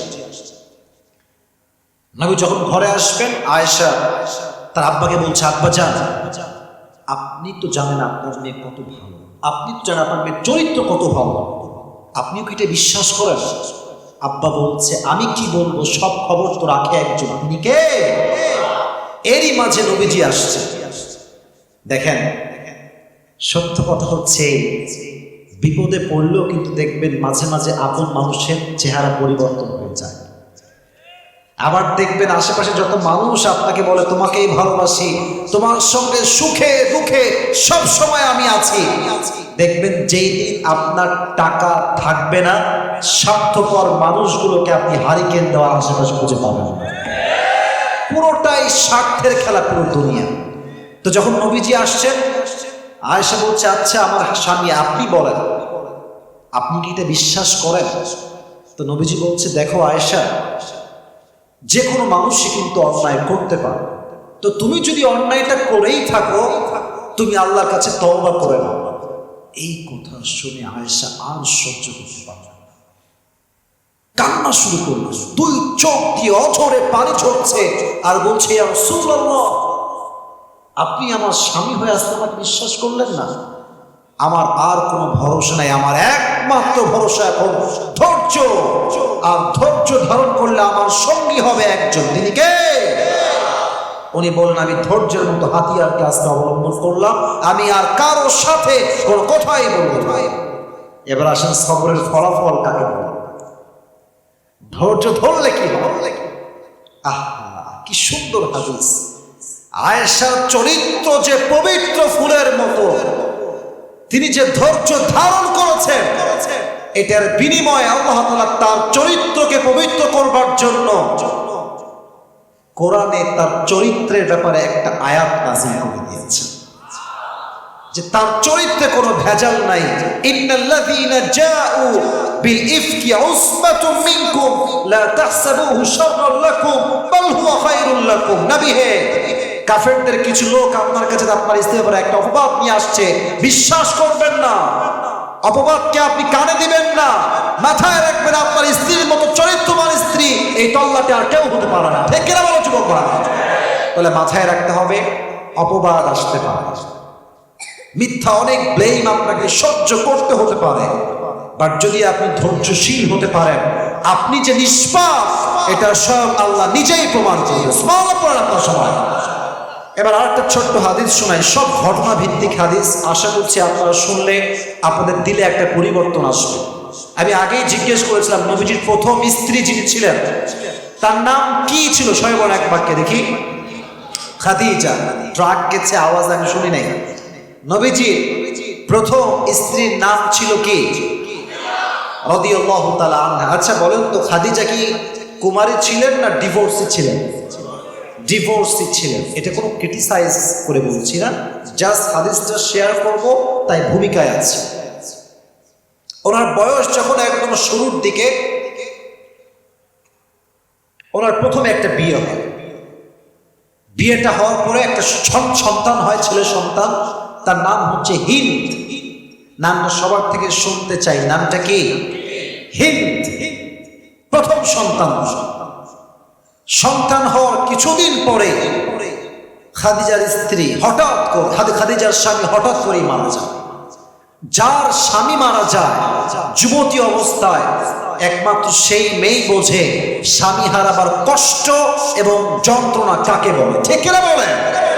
অনেক মেয়েরা আজকে মাহফিল শুনতে আসছেন, মাথায় রাখবেন, যতদিন স্বামী আছে সমাজে আপনার মূল্যায়ন আছে। যেই দিন স্বামী মরে যাবে, ডিভোর্স হয়ে যাবে, তখন দেখবেন আপনার রক্তের আব্বাম্য কিন্তু আপনার পর হয়ে যেতে পারে। ঠিক কিনা বলো যুবক ভাই? স্বামী হচ্ছে একজন মেয়ের সবচেয়ে কাছের দামি সম্পদ। প্রথম স্বামী মরে গেছে, তার আব্বা ছিলেন বিশাল ধনাঢ্য মানুষ, কোটি কোটি টাকার মালিক ছিলেন তার আব্বা যান।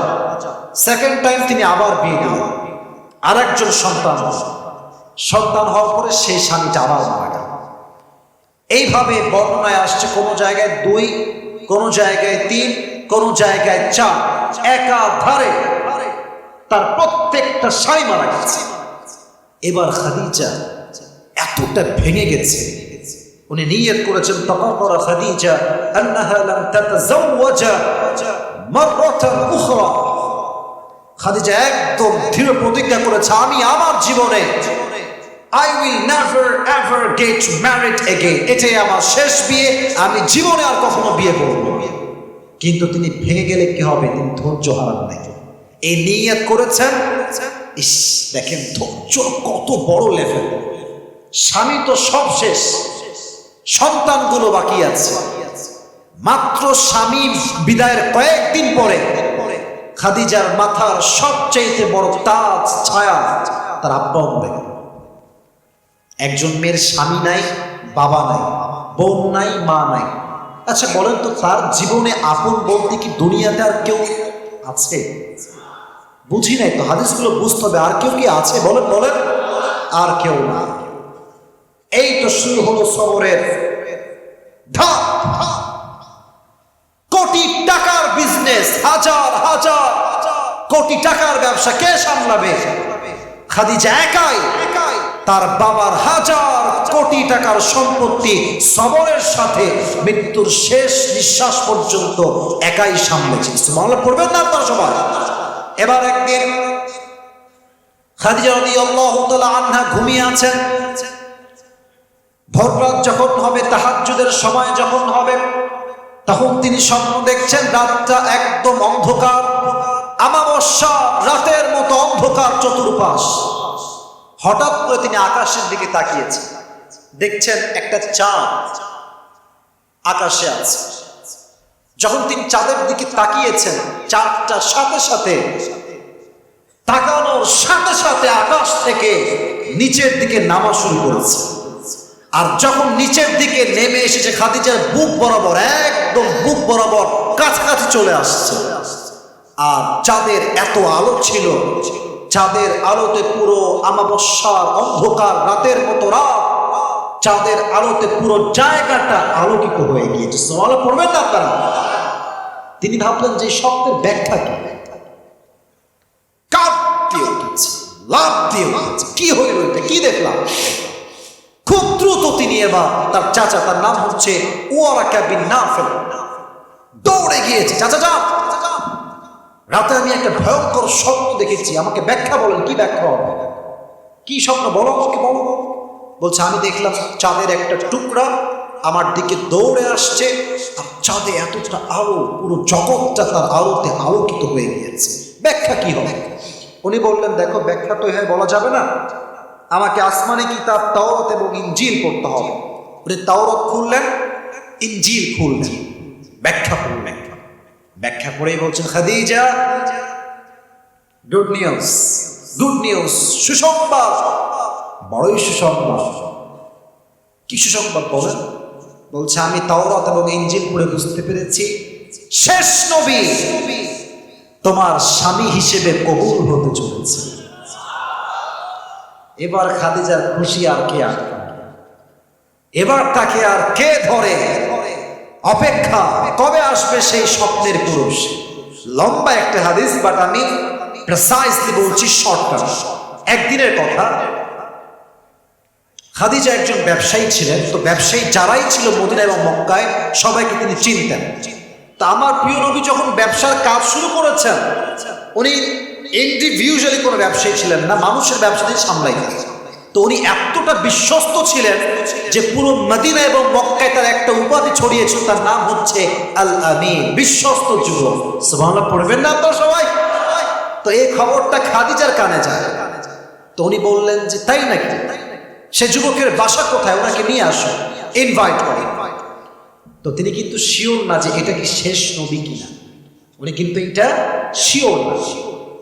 কিন্তু যখন নবীজি এসেছেন তার বাসায়, নবীর চেহারায় এতটা নূর, এতটা সুন্দর চেহারা, সুশ্রী যুবক, হ্যান্ডসাম যুবক, ড্যাশিং লুকের যুবক যখন তার বাসায় প্রবেশ করেছে, খাদিজার মনে এতটা শান্তির প্রবাহমান ছোঁয়া বয়েছে, খাদিজার মোটামুটি 80% শিওর হয়ে গিয়েছে এটাই আমার শেষ নবী। সুবহানাল্লাহ পড়বেন না আপনারা? But 100% sure. তো এবার তিনি কি করলেন? তাওরাত খুললেন, ইনজিল খুললেন, উনি পড়তে শুরু করলেন যে শেষ নবীর চেহারা আসলে কেমন হবে। উনি পড়লেন, আচ্ছা আমার হাতের এটা কি? চামড়া, হাতের তালুতেও চামড়া, এই পাশেও চামড়া, তো দেহের প্রত্যেকটা বডির উপর পার্ট হচ্ছে চামড়া। লেখা আছে শেষ নবীর দেহের প্রত্যেকটা অঙ্গ প্রত্যঙ্গের চামড়া হবে সাদা, ধবধবে সাদা। সুবহানাল্লাহ পড়বেন না আপনারা সবাই? এই সাদা মানে যে একদম সাদা ফকফকে তা নয়। হাদিসে আসছে আজহারাল্লাহ, আমার নবীজির চেহারাটা চাঁদের, পূর্ণিমার চাঁদের চাইতে বেশি সুন্দর। সুবহানাল্লাহ পড়বেন না আপনারা সবাই? আল্লাহু আকবার, কত সুন্দর চেহারা তার হবে, আপনি তো চিন্তা করুন। আর সেখানে লেখা আছে তার হাইট কেমন হবে। আমি হাদিসটা বলছি, কানা রাবাআতাম মিনাল কওম লাইসা বিত-তাওয়িল ওয়ালা বিল-কসির। The prophet will be medium of height, neither tall nor short. খুব লম্বাও না, খুব খাটোও না, উনি হবেন মাঝারি গড়ের একজন যুবক। সুবহানাল্লাহ নাই আপনারা সবাই? তার দাড়ি হবে কেমন? লেখা আছে চাপ দাড়ি, ঘন দাড়ি, দেখলেই মনে হবে বীর পুরুষের সন্তান হেঁটে আসছে, ঠিক কিনা বলো? এবার তিনি মোটামুটি শিওর হলেন যে এটাই মনে হয় শেষ নবী হবে, মোটামুটি একটা শিওরিটি কাজ করলেন। এবার ভাবেন যুবক ভাইয়েরা, কতটা বুঝবেন, আমরা সবাই পুরুষ, আমরা সবাই কি পুরুষ। পুরুষ মানুষ অনেক কিছু চাইলে করতে পারে, বাট মেয়ে মানুষ কিন্তু চাইলেই করতে পারে। আমাদের কোনো মেয়ে পছন্দ হয়েছে, সরাসরি গিয়ে বলতে পারবো, সে অ্যাবিলিটি আছে, সে সাহস আছে, বাট সব মেয়ে কিন্তু এটা পারবে না। তো খাদিজা এখন কেমনে বিয়ের প্রস্তাব দিবে? টেনশন। বলো যুবক ভাইরা, আছে না নাই? এবার তিনি এটা চালাকি করলেন, তোমরা একটা ট্রিকটা খাটাবে, মাথায় রাখবা, কাউরে পছন্দ হইলে নিজে যাবা না, নিজের আপন জনকে আগে পাঠাবা। যদি পরিস্থিতি ঠিকঠাক থাকে তাহলে তুমি যাবা, নয় কিন্তু মায়ের একটা মাটিতে পড়বে না, ঠিক কিনা বল? তো খাদিজা এবার তার একজন গোলাম আছে, বৃদ্ধা দাসী, ওনাকে ডাকলেন, ডেকে ইচ্ছা মতো খাওয়াইছে, হাদিয়া দিয়েছে, সব দিয়েছে। বলছে একটা কাজ করতে হবে আপনাকে, আমার পক্ষ থেকে করবেন? বলছে কি কাজ বলেন? বলছে ওই দেখেন রুমে একজন যুবক বসে আছে, আপনি তাকে গিয়ে বলবেন যে আমার তাকে পছন্দ হয়েছে, আমি তাকে বিয়ে করতে চাই। সুবহানাল্লাহ নাই আপনার মুখে?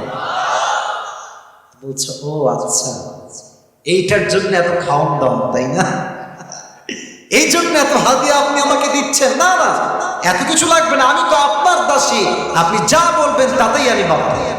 তো উনি বললেন যে খাদিজা, আমি তোমার চেয়ে বয়সে অনেক বড়, আমার মনে হয় যে উনি আগে বাসার থেকে চলে যাক, ওনার বাসায় যাক, তখন আলাপ হবে, কারণ উনি এখানে আসছে বিয়ের জন্য নয়, ব্যবসার জন্য আসছে। কথা ঠিক কিনা বলেন যুবক ভাই? তো নবীজি বের হয়ে গেলেন। লম্বা হাদিস ছোট্ট করে বলছি। তারপরের দিন তার দাসী নবীজির ঘরে গিয়েছে, গিয়ে গেট বাড়াচ্ছে, ঠক ঠক ঠক। নবীজি বলছে কে? পরিচয় দিয়েছে, আমি অমুক জায়গা থেকে আসছি, তোমার সাথে কিছু জরুরি কথা আছে। নবীজি গেট খুলে দিয়েছেন, উনি ভেতরে আসছেন। কথাবার্তা হয়েছে, কেমন আছেন, সব কথাবার্তা ওকে ফাইনাল। এবার মহিলাটা বলছে, আচ্ছা মুহাম্মদ, তুমি তো আমার সাথে বয়সে অনেক ছোট, জুনিয়র, তোমাকে একটা প্রশ্ন করবো, মাইন্ড করবো না তো? আমার নবী কিন্তু তখন মোহাম্মদ কেন, কারণ তিনি তখন নবুয়ত পান নাই, তখন তার বয়স মাত্র 25 ইয়ার্স ওল্ড, 25 বছর। আর নবুয়ত পেয়েছেন কত বছর বয়সে? 40। তো বলছে, বলেন, সমস্যা নেই। আচ্ছা, তুমি মাশাআল্লাহ ফিটফাট আছো, চেহারাও সুন্দর, বয়সও পারফেক্ট, তুমি বিয়ে করো না কেন? মেয়েটা বলছে, মহিলাটা বলছে। তো নবীজি যে জবাবটা দিয়েছেন, এটা আমাদের সকলের জবাব, আমাদের সবার জবাব। নবীজি বলছেন, বিয়ে তো আমি করতেই চাই, বাট টাকা পয়সা আমার কাছে নাই।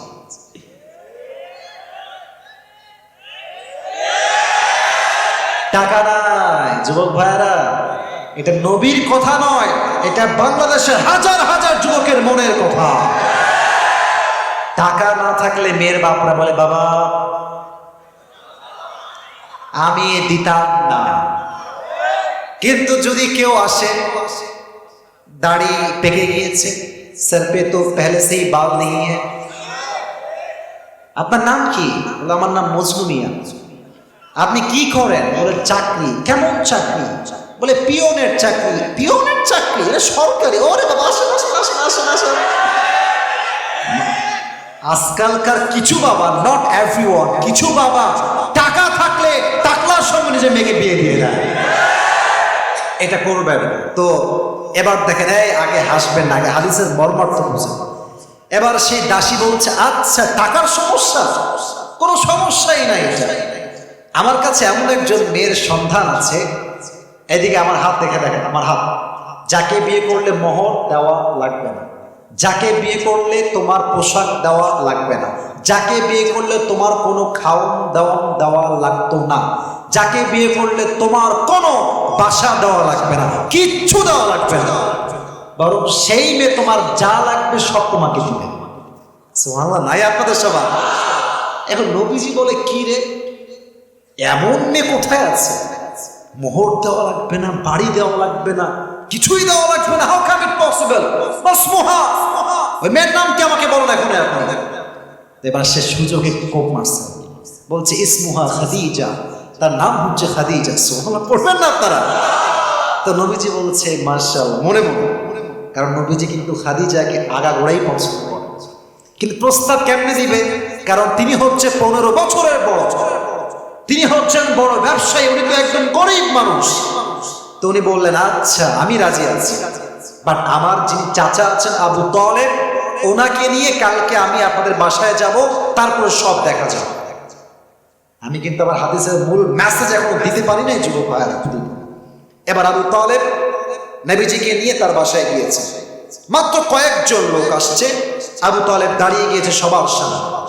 দেখেন ভাষণ দিচ্ছে আবু তালেব, কেমনে বলছে, আমার প্রিয় মক্কার ভাইয়েরা, ব্যবসায়ী ভাইয়েরা, আমি আমার ভাতিজা মুহাম্মদের ব্যাপারে একটা কথাই বলতে চাই। আমার ভাতিজা গরিব হতে পারে, অসহায় হতে পারে, ব্যাংক ব্যালেন্স না থাকতে পারে, বাট আমি চাচা হয়ে সাক্ষী দিচ্ছি, আমার ভাতিজার মতো চরিত্রবান যুবক এই তল্লাটে কিন্তু আর কেউ হতে পারে না। ঠিক কিনা বল?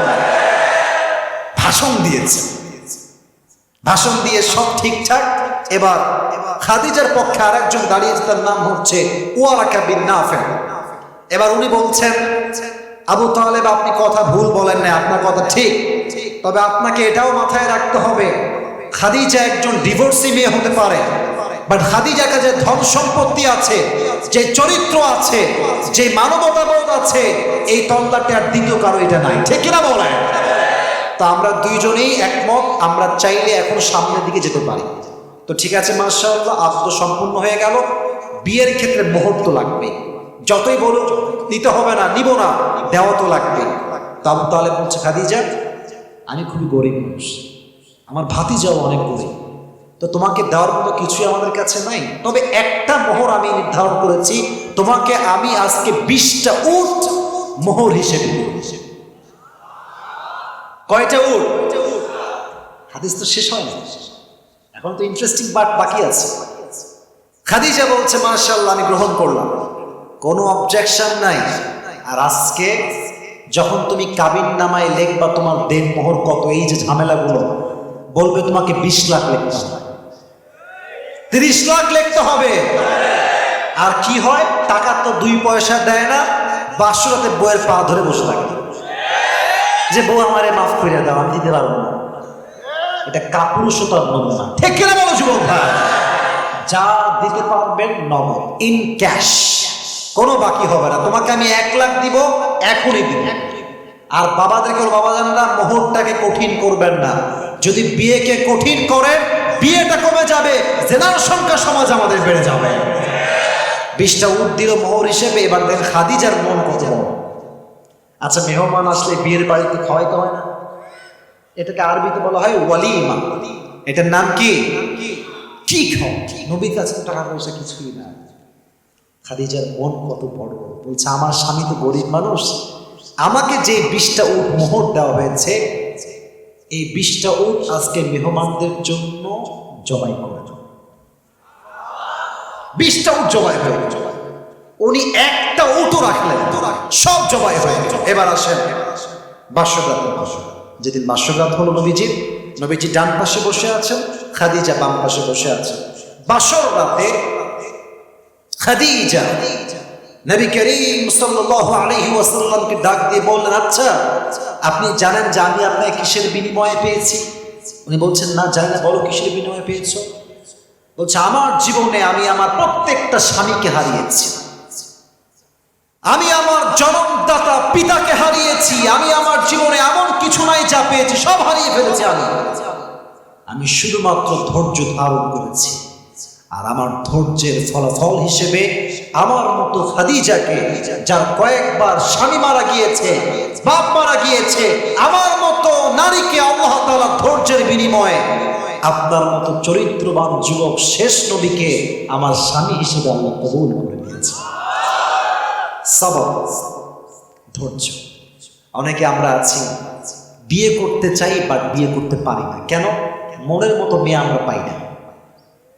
তোমরা কথা না বললে আমি ওয়াজ করতে পারবো না। এই সমস্যা আছে না নাই? আমরা যেমনটা চাই তেমনটা আমরা পাই না, তাই বিয়ে করতে পারি না। আর অনেকে দেখবা টিটকারি বলে, কিরে করিস না কেন রে? কি তোর ভেতরে কোনো সমস্যা আছে নাকি রে? ওরে বলবা বেটা কোনো সমস্যা নাই রে, আমি যেমনটা চাই তেমনটা নিয়ে তোকে আমি আজকে বিয়ে করে দেখাই দিব। এজন্য মাথায় রাখবেন, বিয়ের ক্ষেত্রে ভাইরা, আপনার পায়ে আমার 2টা হাত। এই নসিহত সবার জন্য ভালোবাসা দিয়ে, যতক্ষণ পর্যন্ত এটা ক্যামেরা রেকর্ড হচ্ছে, যতক্ষণ পর্যন্ত জীবনের সঠিক মানুষ না পাবেন, বিয়ে করতে চাইয়েন না, জীবনটা তামাতামা হয়ে যাবে। সবাই বলছে বিয়ে করে ফেললে, কোথাকার কোন খ্যাত টিকটকার বিয়ে করে ফেললে, দেখবেন জীবনটা কিন্তু জাহান্নাম হয়ে যাবে। একটু সবর করেন, বিয়েটা আরো 1 মাস পরে হোক, বাট বিয়ে যেহেতু জীবনে একবার করতে হবে, সব চরিত্রবান মেয়ে না পেলে আমরা বিয়ে করবো না, ঠিক কিনা বল? তো সবরের বিনিময়ে আল্লাহ তাআলা খাদিজাকে বিশ্বনবীর মতো একজন সুচরিত্র যার, সুন্দর চরিত্র যার, উত্তম চরিত্র যার, তাকে খাদিজার স্বামী হিসেবে কবুল করেছে। একজন আওয়াজ দিয়ে বলেন তিনি কে? 2 নম্বর হাদিস শেষ। রাত তো প্রায় 1টা বাজতে গেল, আর 2-1টা হাদিস কি বলা যাবে? দেখেছেন টাঙ্গাইলের মানুষ কত ভালোবাসে, একটা লোকও ডাক নাম হয় না। আর একটা বিষয় খেয়াল করলাম, 2-1জন লোক আরো আসতেছে, মারহাবা বলবেন না আপনারা সবাই? এদিকে তাকান, 2-1জন মুরব্বীর ওয়াশরুম লাগলে যাইতে পারে, আমার কোনো আপত্তি নাই। বাট যুবকদের আজকে ওয়াশরুম লাগলেও যাওয়া যাবে। আজকে দোয়া করে একসঙ্গে হাতে হাত মিলিয়ে মুসাফা করে আমরা বাসায় যাবো, রাজি আছেন তো ইনশাআল্লাহ? আমি যা দেখতে পাচ্ছি আমার আশেপাশে যারা এসেছেন, maximum people, I think we belong the middle class families. আমরা বেশিরভাগই মধ্যবিত্ত পরিবারের সন্তান। আমি আজকে ঢাকা থেকে আসলাম, এই ঝড় বৃষ্টি কিছু হবে না বাবা, এদিকে তাকায় থাকে, খালি আগে বাতাস উঠছে, এদিকে তাকায় সবাই, কিচ্ছু হবে না ইনশাআল্লাহ, ঠিক কিনা বলছো বাবা? ঢাকায় গিয়েছিলাম আজকে, ঢাকার বসুন্ধরা নাম শুনছেন? আরে বাবা রে বাবা, ভিআইপি প্লেস। হ্যাঁ, তো বাসা দেখতে গিয়েছিলাম, তো দেখলাম যে মারাত্মক একটা অবস্থা, দামি দামি ফ্ল্যাট, দামি দামি কার, একটা ভাবই আলাদা। তখন মাথায় আসলো যত মাহফিল বাংলাদেশে হয় এটা বসুন্ধরায় হয় না, উত্তরায় হয় না, গুলশানে হয় না, ধানমন্ডিতে হয় না, সব মাহফিল হয় মধ্যবিত্ত পরিবারের সন্তানদের মাঝে। ঠিক এরা বলে আমরা সবাই মধ্যবিত্ত পরিবারের সন্তান। এই হাদিসটা আমাদের জন্য সবরের বড় একটা নমুনা বহন করবে। বলেন তো আমার প্রিয় নবীজির একজন কলিজার টুকরা মেয়ে ছিলেন, তার নাম কি ছিল? মেয়ে ছিলেন ফাতেমা। মেয়ের নাম কি ছিল বলেন? রাদিয়াল্লাহু তাআলা আনহা। এই প্রশ্ন তো মোটামুটি গেল। আর একটা প্রশ্ন কেউ আটকালে কিন্তু আমি সহ্য করব না। ওনার দুইজন সন্তান ছিল, নাম কি ছিল? হাসান। যুবকরা ভয় পাস না বাবা, আমি আছি তো। হাসান এবং হোসাইন। আচ্ছা, শেষ প্রশ্ন, ফাতেমা স্বামীর নাম কি ছিল কে বলতে পারে? মাশাআল্লাহ, আলী রাদিয়াল্লাহু তাআলা আনহু। আচ্ছা, মাঝে মাঝে আমাদের পরিবারে অভাব আসে না? কখনো দেখবেন পকেট খুব ভারী, খা ঘুমাইয়া খা। আর মাস যখন শুরু হয় মানুষ বেতন পাইলে উড়ে, পাখা লাগায় উড়ে। আর 10 দিন পরে বন্ধু প্লিজ দে কিছু মানে। ঠিক না? এটা মাঝে মাঝে আগে আমার সাথে হতো। হ্যাঁ, টাকা পাইলে উড়াইয়া শেষ। আর যখন মাসের 15 তারিখে আমি বিশাল বড় একখান ফকির হয়ে যেতাম। তো এটা করবেন, এটা আবেগ দিয়ে না, বিবেক দিয়ে কাজ করতে হবে। ঠিক কিনা বলেন? তো ফাতেমা রাদিয়াল্লাহু তাআলা আনহার সংসারে একবার লম্বা একটা অভাব দেখা দিল। দীর্ঘ 3 দিন যাবৎ বাসায় কোনো চাল নাই, ডাল নাই, ভাত নাই, কোনো খাবার নাই, চুলায় কোনো আগুন জ্বলে না। এবার ফাতেমা রাদিয়াল্লাহু তাআলা আনহা অনেক টেনশনে পড়ে গেলেন, খাবারটা আমি পাবো কোথায়?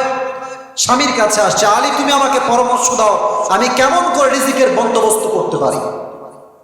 আলী বলছে, শোন, আমিও ট্রাই করি, তুমিও ট্রাই করো। তুমি আজকে তোমার প্রিয় বাবা যান মুহাম্মদুর রাসূলুল্লাহ সাল্লাল্লাহু আলাইহি ওয়াসাল্লাম যাও, বাবার কাছে যাও, আব্বার কাছে কিছু চেয়ে নিয়ে আসো, 2-1 দিন খেয়ে পরে কোনো মতে বাঁচতে চাই। ফাতেমা আসছে, গেট বাড়িয়েছে। নবীর মন যে এত বড় ছিল বাবা হিসেবে, যখনই গেট খুলে দেখছেন ফাতেমা দাঁড়িয়ে আছে, তার মুখটা মলিন হয়ে আছে, নবীজি দেখে বুঝে গিয়েছেন আমার মেয়ে কষ্টে আছে। সুবহানাল্লাহ পড়বেন না আপনারা সবাই? নবীজি হাত ধরেছেন ফাতেমা, হাত ধরে নিয়ে আসছে ভেতরে, খাটে বসিয়েছে। বলছে, আম্মা জান হতাশ কেন?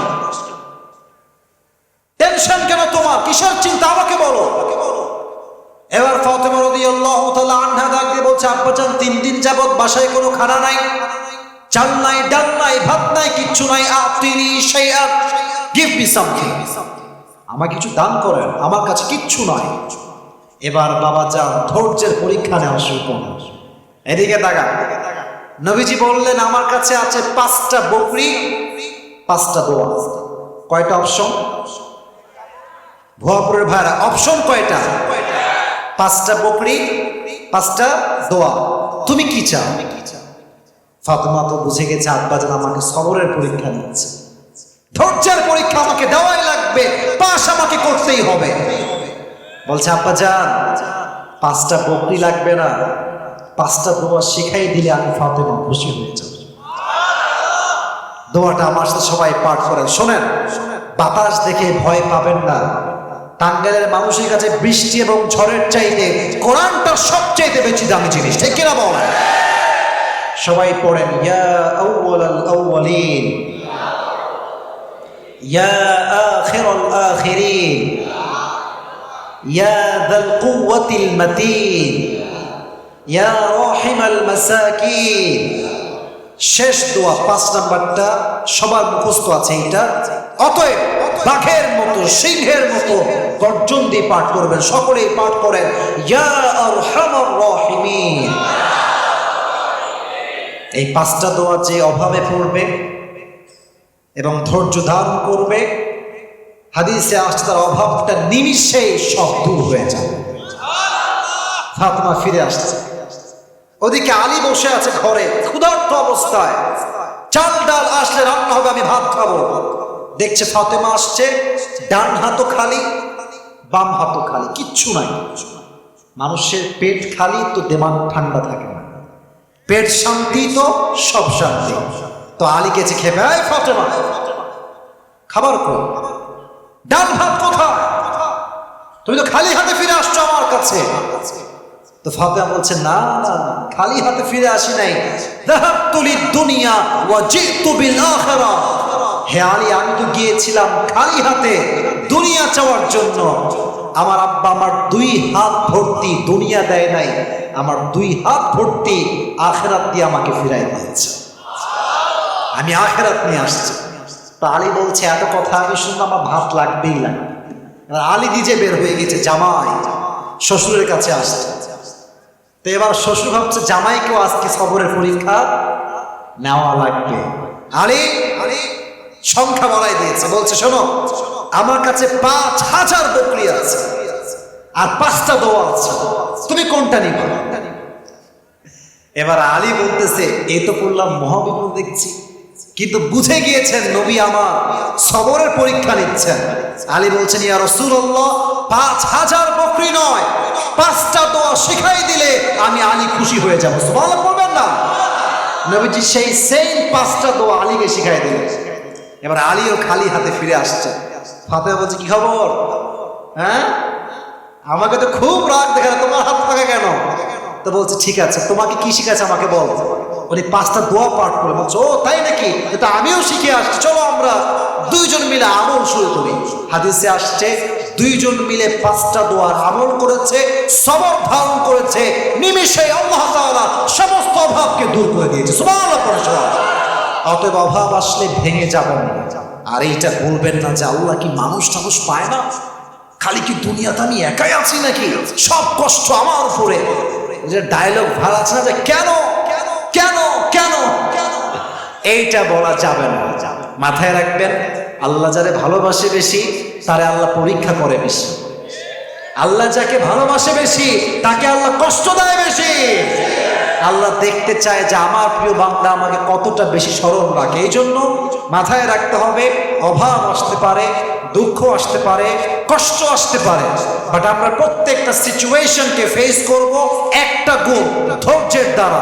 আর ধৈর্য ধারণ করব 1 সপ্তাহের জন্য। আওয়াজ দিয়ে বলেন, তিনি কে? শেষ কথা বলে শেষ করছি, মাঝে মাঝে আমাদের অসুখ হয় না? কথা কম না কেন, হয় না? আচ্ছা, আপনারা সবাই অ্যাজমার নাম শুনছেন? শ্বাসকষ্ট, হাঁপানি। আমার কিন্তু শ্বাসকষ্ট আছে, হাঁপানি আছে। দেখেন, আপনাদেরকে বললে আপনারা অবাক হবেন, and you'll be very surprised to know it. আমি যখন হেফজখানায় পড়তাম, আল্লাহ আমাকে হাফেজ হওয়ার সুযোগ দিয়েছে, প্রায় 12-13 বছর হয়ে গিয়েছে, কোন হাফেজ হয়েছে আলহামদুলিল্লাহ। তো প্রচন্ড শ্বাসকষ্ট হয়েছে, প্রচন্ড শ্বাসকষ্ট। আমার 1 বছর পড়ালেখায় গ্যাপ নিয়েছে, 1 বছর শ্বাসকষ্টের জন্য। এবং আপনার জানলে অবাক হবেন যে আল্লাহ তাআলা আমাকে মাত্র কয়েক মাস বা অ্যাভারেজ 1 বছর আমি পড়েছি, আল্লাহ তার মাঝে আমাকে পরিপূর্ণ কোরআন হেফজ করার সুযোগ দিয়েছেন আলহামদুলিল্লাহ। আমার ব্রেনটা আল্লাহর রহমতে অনেকটাই অ্যাক্টিভ ছিল, অনেকটাই ভালো ছিল। তো আমি খুব খেয়াল করেছি, আমি অক্টোবর থেকে না, সেপ্টেম্বর থেকে মাহফিল শুরু করেছি। সেপ্টেম্বর, অক্টোবর, নভেম্বর, ডিসেম্বর, জানুয়ারি, এটা কি মাস?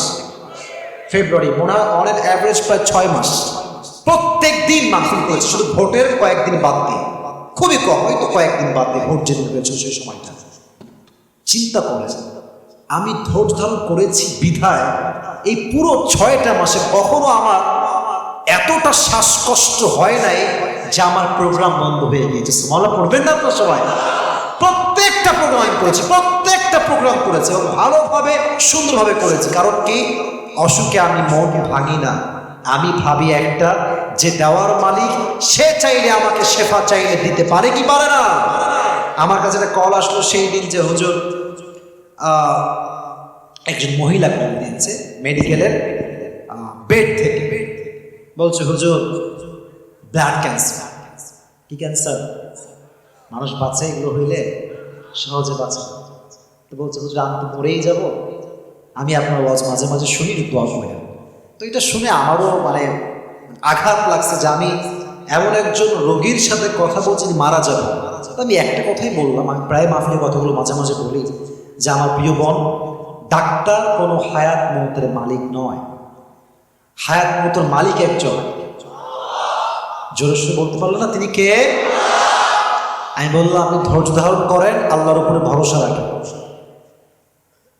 এই বেশি দিন না, মেবি তার 2 থেকে 3 মাস পরে আমি খবর নিলাম, সে আমাকে বলল, হুজুর আল্লাহর রহমতে আমার ব্লাড ক্যান্সার রোগটা দূর হয়ে গিয়েছে, আমি পরিপূর্ণই সুস্থ হয়ে গিয়েছি। وأيوب إذ نادى ربه أني مسني الضر وأنت أرحم الراحمين। আইয়ুব আলাইহিস সালাতু ওয়াস সালাম প্রায় 12 বছর, আর এক বন্যা আসছে 18 বছর অসুস্থ ছিলেন। তার পায়ের পাতা থেকে শুরু করে নিয়ে জিহ্বা পর্যন্ত পুরো দেহের অঙ্গ প্রত্যঙ্গ সব পচে গিয়েছে। যখন পচতে পচতে জিহ্বা পর্যন্ত আসছে, তখন তিনি বলছে, আল্লাহ সব তো শেষ, কোনো অভিযোগ নাই, বাট যে জবান দিয়ে তোমার জিকির করি, যে জবান দিয়ে তোমাকে সব সময় ডাকি, সেটা তুমি নষ্ট হতে দিও। সুবহানাল্লাহ পড়বেন না আপনারা সবাই? উনি বললেন, আন্নী মাসানিয়া যুর, আল্লাহ আমি তো ক্ষতিগ্রস্তের শিকার, ওয়া আনতা আরহামুর রাহিমিন, you are the most merciful, you are the most gracious, you are the most kindful. আল্লাহ তুমি তো সবচেয়ে দয়াময় মায়াময় প্রভু, তুমি তো বান্দার কষ্ট দেখবা না, এটা আমি জানি, তুমি আমার কষ্টে রাখো না। আল্লাহ অভিযোগ করেন নাই, ধৈর্য ধারণ করেছেন। আল্লাহ বলছেন, আইয়ুব যখন দোয়া করেছে ধৈর্যের সাথে, সাথে সাথেই আল্লাহ তাআলা আইয়ুবকে পরিপূর্ণ শেফায়ে আজেলা কামেলা দান করেছে। সুবহানাল্লাহ পড়বেন না আপনারা? আরেকজন নবীজি যিনি মাছের পেটে ছিলেন, তার নাম কি বলতে পারবেন? ইউনুস। নাম কি? ইউনুস আলাইহিস সালাতু ওয়াস সালাম। বলেন তো, মাছের পেট থেকে, সমুদ্রের ভেতর থেকে ফোন কল করা যায়? করা যায়? মেসেঞ্জারে নক দেওয়া যায়? হোয়াটসঅ্যাপে কল দেওয়া যায়? দেওয়া যায় না। তিনি মাছের পেটে থেকে আল্লাহকে বলেন, আল্লাহ আমি তো বিপদের শামিল, লা ইলাহা ইল্লা আনতা সুবহানাকা ইন্নী কুনতু মিনাল যালিমিন। দোয়া করতে দেরি, আল্লাহ দোয়া কবুল করতে দেরি হয় না। সুবহানাল্লাহ পড়বেন না সবাই? অতএব আমরা সর্ব অবস্থায় খেয়াল রাখবো, যত কষ্ট আসুক, যত অসুখ আসুক, যত বিপদ আসুক, যত রকম বালা মুসিবত আসুক, আমরা ধৈর্য ধারণ করবো এক সত্তার জন্য। আওয়াজ দিয়ে বলেন, তিনি কে? আল্লাহ আমাদের সবাইকে ধৈর্যশীল হওয়ার তৌফিক দান করুন। সকলে পড়া আমিন। একটু বাতাস হচ্ছে, আমরা একটু ধৈর্য ধারণ করি, দোয়া করবো এখনই। সকলে একটা কাশি দেন। এবার সবাই এমন একটা তাকবীর দিবেন যেন পুরো মঞ্চ, স্টেজ কেঁপে যায়। সবাই তাকবীর দেন, লিল্লাহি তাকবীর। আল কোরআনের আলো, আল হাদিসের আলো, কোরআন হাদিস যেখানে, আলেম ওলামা যেখানে। টাঙ্গাইলের ভাইয়ারা, আমি বলেছিলাম পুরস্কার দিব, এখন বলেন যে বাতাস হচ্ছে বা ঝড়, পুরস্কারের পার্ট কি আমরা রাখবো না দোয়া করে দিব? আজকে রাখা যাবে না দোয়া করবো? কোনটা? দুইটাই? দুইটা মানে কি? দিব পুরস্কার নাকি দিব না? আচ্ছা ঠিক আছে, আমি সংক্ষেপে বলছি যুবক ভাইয়ারা, আপনারা যারা এখন পর্যন্ত বসে আছেন, you are the real hero, you are the real audience. কারণ যারা ভালোবাসে তারাই শেষ পর্যন্ত বসে থাকে, ঠিক কিনা? আমি একদম সংক্ষেপে কথাগুলো বলছি, যে বলতে পারবেন তার জন্য পুরস্কার থাকবে। আজকে আলোচনার মূল বিষয়বস্তু ছিল কি? এখন সবাই বলবেন, একটু পরে একজন তার কথা, ধৈর্য। প্রথমে একটা হাদিস বলেছিলাম আম্মা জান আয়েশার কথা, অপবাদ আসছে, তিনি কি ভেঙে গিয়েছেন না ধৈর্যশীল ছিলেন? বিনিময়ে কি হলো? আল্লাহ তার চরিত্রকে পবিত্র প্রমাণ করবার জন্য আয়াত নাযিল করলেন। সুবহানাল্লাহ পড়বেন না? 2 নম্বর হাদিস একদম প্রেসাইজলি বলছি, এখন কোনো লম্বা হবে না। খাদিজা যখন সব স্বামী মারা গেল, উনি ভেঙে গিয়েছেন না ধৈর্যশীল ছিলেন? বিনিময়ে আল্লাহ তাআলা তাকে শেষ নবী স্ত্রী হিসেবে, আমার প্রথম স্ত্রী হিসেবে কবুল করেছে। সুবহানাল্লাহ পড়বেন না আপনারা? 3 নম্বর, ফাতিমা রাদিয়াল্লাহু তাআলা আনহার হাদিস, যেখানে অভাব ছিল, কষ্ট ছিল, যখন নবীর কাছে গেলেন, নবী বললেন তোমাকে আমি 2টা অপশন দিব, 5টা বকরি, 5টা দোয়া, তুমি কোনটা নিবা? তো উনি বললেন যে আমি 5টা বকরি নিব। বকরি না দোয়া? ফিরে আসলেন, আলী খেবেও না, হাত খালি কেন তোমার? এবার আমি যাব। এবার আলীর ক্ষেত্রে নবীজি 5টা বকরি বলেছেন না 5,000, আর 5টা দোয়া, কি নিবা? তো আলী বললেন আমি 5,000 বকরি নিব। কি নিব? দোয়া নিয়ে আসলেন। 2টা আমল করলেন, এক দোয়ার আমল, 2 ধৈর্যের আমল। এই 2টা আমলের বিনিময়ে তাদের অভাবকে দূর করলো একজন, তিনি কে? 4 নাম্বার আইয়ুব আলাইহিস সালাতু ওয়াস সালামের কথা, যিনি লম্বা সময় যাবত সিক ছিলেন, অসুস্থ ছিলেন। অভিযোগ করেছেন, উনি বলেছেন যে আল্লাহ তুমি কি মানুষ পাও না? ইয়েস নাকি নো? উনি বলেন না, উনি বলেছেন আল্লাহ তুমি রহমান আর আমি বিপদে আছি। তার মানে আল্লাহ রহমান তো কখনো বান্দাকে বিপদে রাখতে পারে। এটা দোয়ার সাথে সাথে আল্লাহ তাআলা তাকে পরিপূর্ণ শেফায়ে আজেলা কামেলা দান করছে। সুবহানাল্লাহ পড়বেন না আপনারা?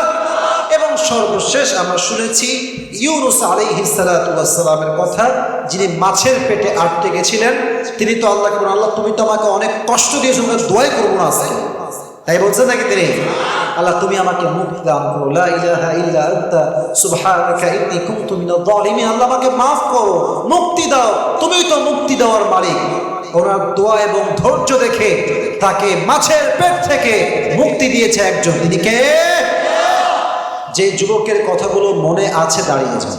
আমি প্রশ্ন করি, এই যে আমি বলি সবাই বসে পড়ো, এই যে তুমি 5 কিলো টুপিওয়ালা নীল জুপা মেবি, তুমি মাঝখানে আসো, মাঝখানে আসো, এই যে মাঝখানে আসো, হ্যাঁ বাসটা ফলায় চলে আসো, হ্যাঁ সব ফলায় দাও। আচ্ছা সবাই কাশি দেন। আমার প্রিয় হুজুর ভাই, ছোট ছেলে কিন্তু হুজুর মানুষ, এই হ্যান্ড মাইকটা বলে, হ্যান্ড মাইকটা একটু হ্যান্ড মাইকটা দেন। তাকে এটা সবাই জোরে সোরে বলেন মারহাবা। মাইকটা নিয়ে পেছনে কই যান রে ভাই? ভালোবাসার মানুষ আছে, বসে বলো, বসে বলো, এই তো এক্ষুনি শেষ হয়ে যাবে। সবাইকে সালাম দেন। আপনার সালামটাও আসতে হয়েছে, মানুষ জবাব দিচ্ছে আসতে, জোরে সালাম দেন। ওয়ালাইকুম আসসালাম ওয়া রাহমাতুল্লাহি ওয়া বারাকাতুহু। প্রিয় ভাই, বলেন তো আজকে আলোচনার মূল বিষয়বস্তু কি ছিল? মারহাবা বলবেন না? সে যদি 3 বার আটকে যায় তাহলে তাকে আর সুযোগ দেওয়া হবে না। 3 বার সুযোগ দেওয়া হবে, লাস্ট টাইম আর সুযোগ দেওয়া হবে না।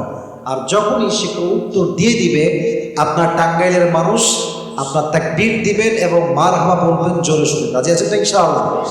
তো মারহাবা এটা প্র্যাকটিস করেন সবাই মিলে, সকলেই জোরে শুনে বলেন মারহাবা। ধৈর্য, আচ্ছা ধৈর্যের ক্ষেত্রে নবীজির একমাত্র কুমারী স্ত্রী আয়েশা একটা এক্সাম্পল দিয়েছিলাম। এক্সাম্পলটা কি ছিল বলো দেখি? আয়েশা রাদিয়াল্লাহু তাআলা আনহা তিনি রাসূলুল্লাহ সাল্লাল্লাহু আলাইহি ওয়াসাল্লাম ঘুরতে গিয়েছিলেন। সেখানে গিয়ে মানে রাসূলুল্লাহ সাল্লাল্লাহু আলাইহি ওয়াসাল্লাম আয়েশা রাদিয়াল্লাহু তাআলা আনহাকে রেখে চলে এসে, হ্যাঁ হ্যাঁ ঠিক আছে ঠিক আছে, তখন তাকে মিথ্যা অপবাদ দেওয়া হয়। হ্যাঁ তার নামটা কি বলবো? একটু কাছে নিয়ে বলো, এই মাইকটা কাছে নিয়ে বলো। আয়েশা রাদিয়াল্লাহু তাআলা আনহাকে মিথ্যা অপবাদ দেওয়া হয় তখন। হ্যাঁ তার নামটাও কি বলবো? হ্যাঁ বলো, তোমার যেটা মনে হয়, তোমার হাদিস মাথা সবই তুমি বলো, কোনো সমস্যা নেই। হযরত আয়েশা রাদিয়াল্লাহু তাআলা আনহাকে আব্দুল্লাহ ইবনে মুআত্তাব নামের একজন মানে তাকে মিথ্যা অপবাদ না সে দেয় না, তার সঙ্গে তিনি আসছেন, তাদেরকে অপবাদ দেওয়া হয়েছে, তাই না? অপবাদ দেওয়ার পরে কে সেটা বলো, অপবাদ দেওয়ার পরে কি করেছে তুমি সেটা বলো। অপবাদ দেওয়ার পর তিনি বাসায় চলে আসার পর ধৈর্য করেছেন। হ্যাঁ এই তো অবশ্যই। হ্যাঁ বলো তারপরে। তারপর আল্লাহ তাআলা রাব্বুল আলামিন তাকে তার বিষয়ে কোরআনের আয়াত নাযিল করেছেন। কি আয়াত নাযিল করেছে? যে তার চরিত্র খারাপ না ভালো, কোনটা? তার চরিত্র ভালো। মারহাবা বলেন সবাই। সে পরিপূর্ণ যে আমার মতোই বলবে, ইটস নট লাইক দ্যাট। আমি হলাম একজন প্রফেশনাল লেকচার, আমার কথা তার কথা একটু ডিফারেন্ট থাকবে, বাট যা বলেছে সারাংশ কথা ঠিকঠাক ছিল। সবাই বলেন মারহাবা। 2 নাম্বার খাদিজা রাদিয়াল্লাহু তাআলা আনহার ধৈর্য এবং তার ফলাফল বলো। হযরত খাদিজা রাদিয়াল্লাহু তাআলা আনহা খুব ধৈর্যশালী মহিলা ছিলেন। ছিলেন তিনার প্রথমে অনেকগুলোই বিয়ে হয়েছিলেন। জি জি জি জি। গণনা মতে 2টা 3টা 4টা। এই তো মাশাআল্লাহ, মারহাবা বলো সবাই। হ্যাঁ এই তো হচ্ছে। শেষে হুজুর সাল্লাল্লাহু আলাইহি ওয়াসাল্লামের হযরত খাদিজা রাদিয়াল্লাহু তাআলা আনহার একটা সন্তান হয়। জি তার নাম ছিল হিন্দ। এই তো হচ্ছে। পরে হুজুর সাল্লাল্লাহু আলাইহি ওয়াসাল্লামের সাথে তার বিবাহ আবদ্ধ হয়। তো বিবাহ যে আবদ্ধ হয়েছেন, বিবাহটা যে হয়েছে এর পেছনে একটা বড় গুণ ছিল, এটার নাম ছিল, এটাই তো বড় গুণটা হলো ধৈর্য। মারহাবা বলেন সবাই আপনারা। বইলা দিলে টাকা তোমার পকেট থেকে বের করবো কিন্তু খবরদার। মাশাআল্লাহ পেরে গিয়েছে। খাদিজার কথা রাদিয়াল্লাহু তাআলা আনহা। 3 নাম্বার ছিল ফাতেমা রাদিয়াল্লাহু তাআলা আনহার কথা। উনি অভাবে কি করেছেন বলো দেখি, একদম সংক্ষেপে বলো। অভাবের সময় কি করেছিলেন? অভাবে তিনি হুজুর সাল্লাল্লাহু আলাইহি ওয়াসাল্লামের কাছে গিয়েছিলেন। হ্যাঁ, হ্যাঁ, হ্যাঁ। হুজুর সাল্লাল্লাহু আলাইহি ওয়াসাল্লাম তিনাকে 5টি দোয়া শিখিয়ে দিয়েছিলেন। আর কি সাথে আরো 5টা কি ছিল? 5টা বকরি দিতে চেয়েছিলেন। হ্যাঁ হ্যাঁ এই তো হ্যাঁ। তিনাকে 5টি দোয়া শিখিয়ে দিয়েছেন, তিনি তাই নিয়ে গেছিলেন। তারপরে কি আসছে? তারপরে হযরত আলী রাদিয়াল্লাহু তাআলা আনহু আবার আসছেন। হ্যাঁ। তিনি ওই 5টি দোয়া নিয়ে গেছেন। আর তার সেকেন্ড অপশন কি ছিল? তার নাম ছিল 5000 রুপি। মারহাবা। তো উনি কি নিয়ে আসছেন আসার সময়? 5টা দোয়া। 5টা দোয়া। তো বাসায় যাবে দোয়া এবং তার সাথে আরেকটা আমল তিনি অ্যাড করেছিলেন, নাম ছিল কি? দোয়া তো আমল করেছেন, পাশাপাশি আরেকটা গুণকে সাইড রেখেছেন, সেই গুণটার নাম কি বলবেন? ধৈর্য। মারহাবা বলেন সবাই। মূল কথায় এসে আপনাকে বলতে হবে ধৈর্য, কারণ ওয়াজের মূল বিষয়বস্তু কি? ধৈর্য। তো এর বিনিময়ে তাদের কি হয়েছে সেটা বলেন। আল্লাহ তাআলা রব্বুল আলামিন তাকে এই সচ্ছলতা দান করেছেন। মারহাবা বলেন। হ্যাঁ হয়ে গেছে হয়ে গেছে। এবার বলো, যেই নবীজি দীর্ঘ লম্বা সময় অসুস্থ ছিলেন তার নাম ছিল কি? মারহাবা বলবেন না আপনারা? ওনার ধৈর্য এবং দোয়ার বিনিময়ে কি প্রতিদান তিনি পেয়েছেন? প্রতিদান কি পেয়েছেন? প্রতিদান প্রতিদান তিনি আল্লাহ তাআলা তিনাকে সুস্থতা দান করেছেন। মারহাবা বলেন আপনারা সবাই। হয়ে গিয়েছে। শেষ কথা, যেই নবীজি মাছের পেটে আটকা ছিলেন সে নবীর নাম কি? মারহাবা বলেন আপনারা। উনি কি করেছেন মাছের পেটে থাকা অবস্থায়? দোয়া পাঠ করেছেন, সেটা হলো লা ইলাহা ইল্লা আনতা সুবহানাকা। মারহাবা বলবেন না? তো ওনার ধৈর্য এবং দোয়ার বিনিময়ে আল্লাহ আপনাকে কি দিয়েছেন? আল্লাহ তাআলা রব্বুল আলামিন তাকে মাছের পেট থেকে মুক্তি দিয়েছেন। মারহাবা বলেন সবাই। আসো আসো আসো আসো আসো জলদি আসো। তুমি আজকে লস করাই দিয়েছো রে। খুব খুশি তাই না? হুজুরের টাকা লস আর আপনারা খুব খুশি। আচ্ছা এই সবাই মিলে একটা মারহাবা বলো, সবাই সবাই। সে একজন মাদ্রাসার ছাত্র, মাশাআল্লাহ, তার জন্য আমি দোয়া করি তাকে নেক হায়াত দান করুন, সকলে পড়া আমিন। ওই আসো আসো আসো, সমস্যা নেই, সমস্যা নেই, সমস্যা নেই, আসো আসো। এই বসো বসো বসো বসো, বসে বলো বসে বলো। এই এই মায়ের হাড্ডি ভেঙে দিব রে। বসে পড়ো। আচ্ছা তোমার নাম কি? তুমি কিসে পড়ো? পাশে ঘরে মাদ্রাসা কিতাব কিতাবে কোন জামাতে পড়ো? হ্যাঁ তো নাও পড়ো। মাশাআল্লাহ, আল্লাহকে কবুল করো, সকলে পড়া আমিন। আমিও যখন হেলথ নামাতে পড়তাম মাঝে মাঝে যাইতাম মাহফিল শুনতে। হ্যাঁ তো যাই হোক, মাশাআল্লাহ এসেছে। আল্লাহকে ইসলামের খাদিম হিসেবে কবুল এবং মঞ্জুর করো, সকলে পড়া আমিন। দোয়া থাকবে, যাও বসে পড়ো, দোয়া থাকবে, দোয়া থাকবে ইনশাআল্লাহ। এই বসে পড়ো, দুরূদ শরীফ পড়ো। আল্লাহুম্মা সাল্লি আলা মুহাম্মাদ ওয়া আলা আলি মুহাম্মাদ কামা সাল্লাইতা আলা ইব্রাহিম ওয়া আলা আলি ইব্রাহিম ইন্নাকা হামিদুম মাজিদ। দোয়া করবেন, ওয়াদা করেছেন, অতএব বসে পড়ো। 2 মিনিট সময় নিব। I will just take 2 minutes, just 2 minute দোয়া করবো। সবাই বসে পড়ো, সবাই বসে পড়ো। কারণ নাম আছে দেওয়ার জন্য না, সবার দোয়া করলে হয়ে যাবে সবার জন্য। আচ্ছা, আলহামদুলিল্লাহি রাব্বিল আলামিন। বসে পড়ো। আস্তাগফিরুল্লাহ আস্তাগফিরুল্লাহ আস্তাগফিরুল্লাহ। আলহামদুলিল্লাহি রাব্বিল আলামিন ওয়াসসালাতু ওয়াসসালামু আলা সাইয়্যিদিল আমবিয়া ওয়াল মুরসালিন ওয়া আলা আলিহি ওয়া আসহাবিহি আজমাইন। আল্লাহ রাব্বুল আলামিন টাঙ্গাইলের ভুয়াপুরের জমিন থেকে তোমার সেই দরবারে হাত তুলেছে আল্লাহ। আদর্শ যুব সমাজ যুগে আজকে প্রোগ্রামটা আয়োজিত আল্লাহ। দীর্ঘ প্রায় 2 ঘন্টা যাবত বসে আছি আল্লাহ, তার মধ্যে প্রায় 2 ঘন্টা 1.5 ঘন্টা কথা বলেছি আল্লাহ। দয়া করে মেহেরবানি করে আমি অধম যা কথা বলেছি ভুল ত্রুটিগুলো মাফ করে দিয়ে সবাইকে তুমি সঠিক কথা অনুযায়ী আমল করার তৌফিক দান করে দাও আল্লাহ। আল্লাহ রাব্বুল আলামিন দয়া করে মেহেরবানি করে আমার ডানে আমার বামে আমার সামনে শত শত যুবক ভাইরা মুরব্বী আব্বাজানরা হাত তুলেছে, পর্দা থেকে আমার মায়েরা বোনরা হাত তুলেছে আল্লাহ। মেহেরবানি করে সকলের দোয়াকে তুমি কবুল এবং মঞ্জুর করে নাও আল্লাহ। আল্লাহ রাব্বুল আলামিন দয়া করে মেহেরবানি করে যারা আমরা তোমার শাহী দরবারে হাত তুলেছি আল্লাহ, আমাদের সকলের জীবনের সমস্ত গুনাহ খাতাকে তুমি মাফ করে দাও আল্লাহ। আল্লাহ রাব্বুল আলামিন দয়া করে মেহেরবানি করে যারা আমরা তোমার শাহী দরবারে হাত তুলেছি, আমাদের অনেকের মা হারা, অনেকের বাবা হারা আল্লাহ, মেহেরবানি করে যারা পক্ষ যারা বিদায় নিয়েছে আল্লাহ, প্রত্যেকের মায়ের কবর, প্রত্যেকের বাবার কবরকে তুমি জান্নাতুল ফেরদাউসের টুকরা হিসেবে কবুল এবং মঞ্জুর করে নাও আল্লাহ। রব্বিরহামহুমা কামা রব্বায়ানি সগীরা, রব্বিরহামহুমা কামা রব্বায়ানি সগীরা। আল্লাহ রাব্বুল আলামিন আজকের মাহফিলটা আমরা অনেক ধৈর্যের সাথে অনেক সবরের পরিচয় দিয়ে মাহফিলটাকে আমরা বাস্তবায়ন করেছি আল্লাহ। একের পর এক আমরা ধৈর্যের পরিচয় দিয়েছি আল্লাহ। আমার পরিচয় টুকরা যুবক ভাইরা দিনরাত পরিশ্রম করে এত সুন্দর একটা মাহফিল করেছে আল্লাহ। এই যে যুবকগুলো এত কষ্ট করেছে আল্লাহ, প্রত্যেকটা যুবককে তুমি ইসলামের জন্য কবুল এবং মঞ্জুর করে নাও আল্লাহ। প্রত্যেকটা যুবককে তুমি অমরের মতো ইসলামের সৈনিক হিসেবে কবুল এবং মঞ্জুর করে নাও আল্লাহ। আল্লাহ রাব্বুল আলামিন দয়া করে মেহেরবানি করে যে সমস্ত যুবক ভাইয়েরা তোমার শাহী দরবারে হাত তুলেছে আল্লাহ, প্রত্যেকটা যুবককে তুমি 5 ওয়াক্ত নামাজি যুবক হিসেবে কবুল এবং মঞ্জুর করে নাও আল্লাহ। বিশেষ করে আমার মায়েরা বোনরা হাত তুলেছে আল্লাহ, প্রত্যেকটা মা বোনকে তুমি খাদিজার চরিত্রে, আম্মা জান আয়েশার চরিত্রে চরিত্রবান হওয়ার তৌফিক দান করে দাও আল্লাহ। আল্লাহ রাব্বুল আলামিন দয়া করে মেহেরবানি করে যে সমস্ত যুবক ভাইদেরকে পরিশ্রম করবার জন্য অনেকে অর্থ দিয়ে সহযোগিতা করেছে আল্লাহ, সকলের দানকে তুমি তোমার সন্তুষ্টির ওয়াসিলা হিসেবে কবুল এবং মঞ্জুর করে নাও আল্লাহ। এই ভুয়াপুরের জমিন থেকে বিদায় নিয়ে যারাই তোমার কবরে চলে গিয়েছে আল্লাহ, সকলের কবরকে তুমি জান্নাতের টুকরা হিসেবে কবুল এবং মঞ্জুর করে নাও আল্লাহ। আজকে এই প্রোগ্রামের প্রধান অতিথি বিশেষ অতিথি যারাই রয়েছে আল্লাহ, সবাইকে তুমি ইসলামের খাদেম হিসেবে কবুল এবং মঞ্জুর করে নাও আল্লাহ। আমার ডানে আমার বামে মান্যগণ্য ব্যক্তিরা বসে আছে আল্লাহ, সবাইকে তুমি পরিপূর্ণ নেক হায়াত দান করে দাও আল্লাহ। মেহেরবানি করে যে মুরব্বী আব্বা জানরা হাত তুলেছে আল্লাহ, সবাইকে তুমি পরিপূর্ণ শেফায়ে আজলা কামিলা দান করে দাও আল্লাহ। মেহেরবানি করে আজ যারা আমরা একসঙ্গে বসতে পেরেছি জান্নাতুল ফেরদাউসে সবাই যেন একসঙ্গে থাকতে পারি আল্লাহ, সেই তৌফিক আমাদের সকলকেই তুমি দান করে দাও আল্লাহ। রব্বানা তাকাব্বাল মিন্না إنك أنت السميع العليم وتب علينا إنك أنت التواب الرحيم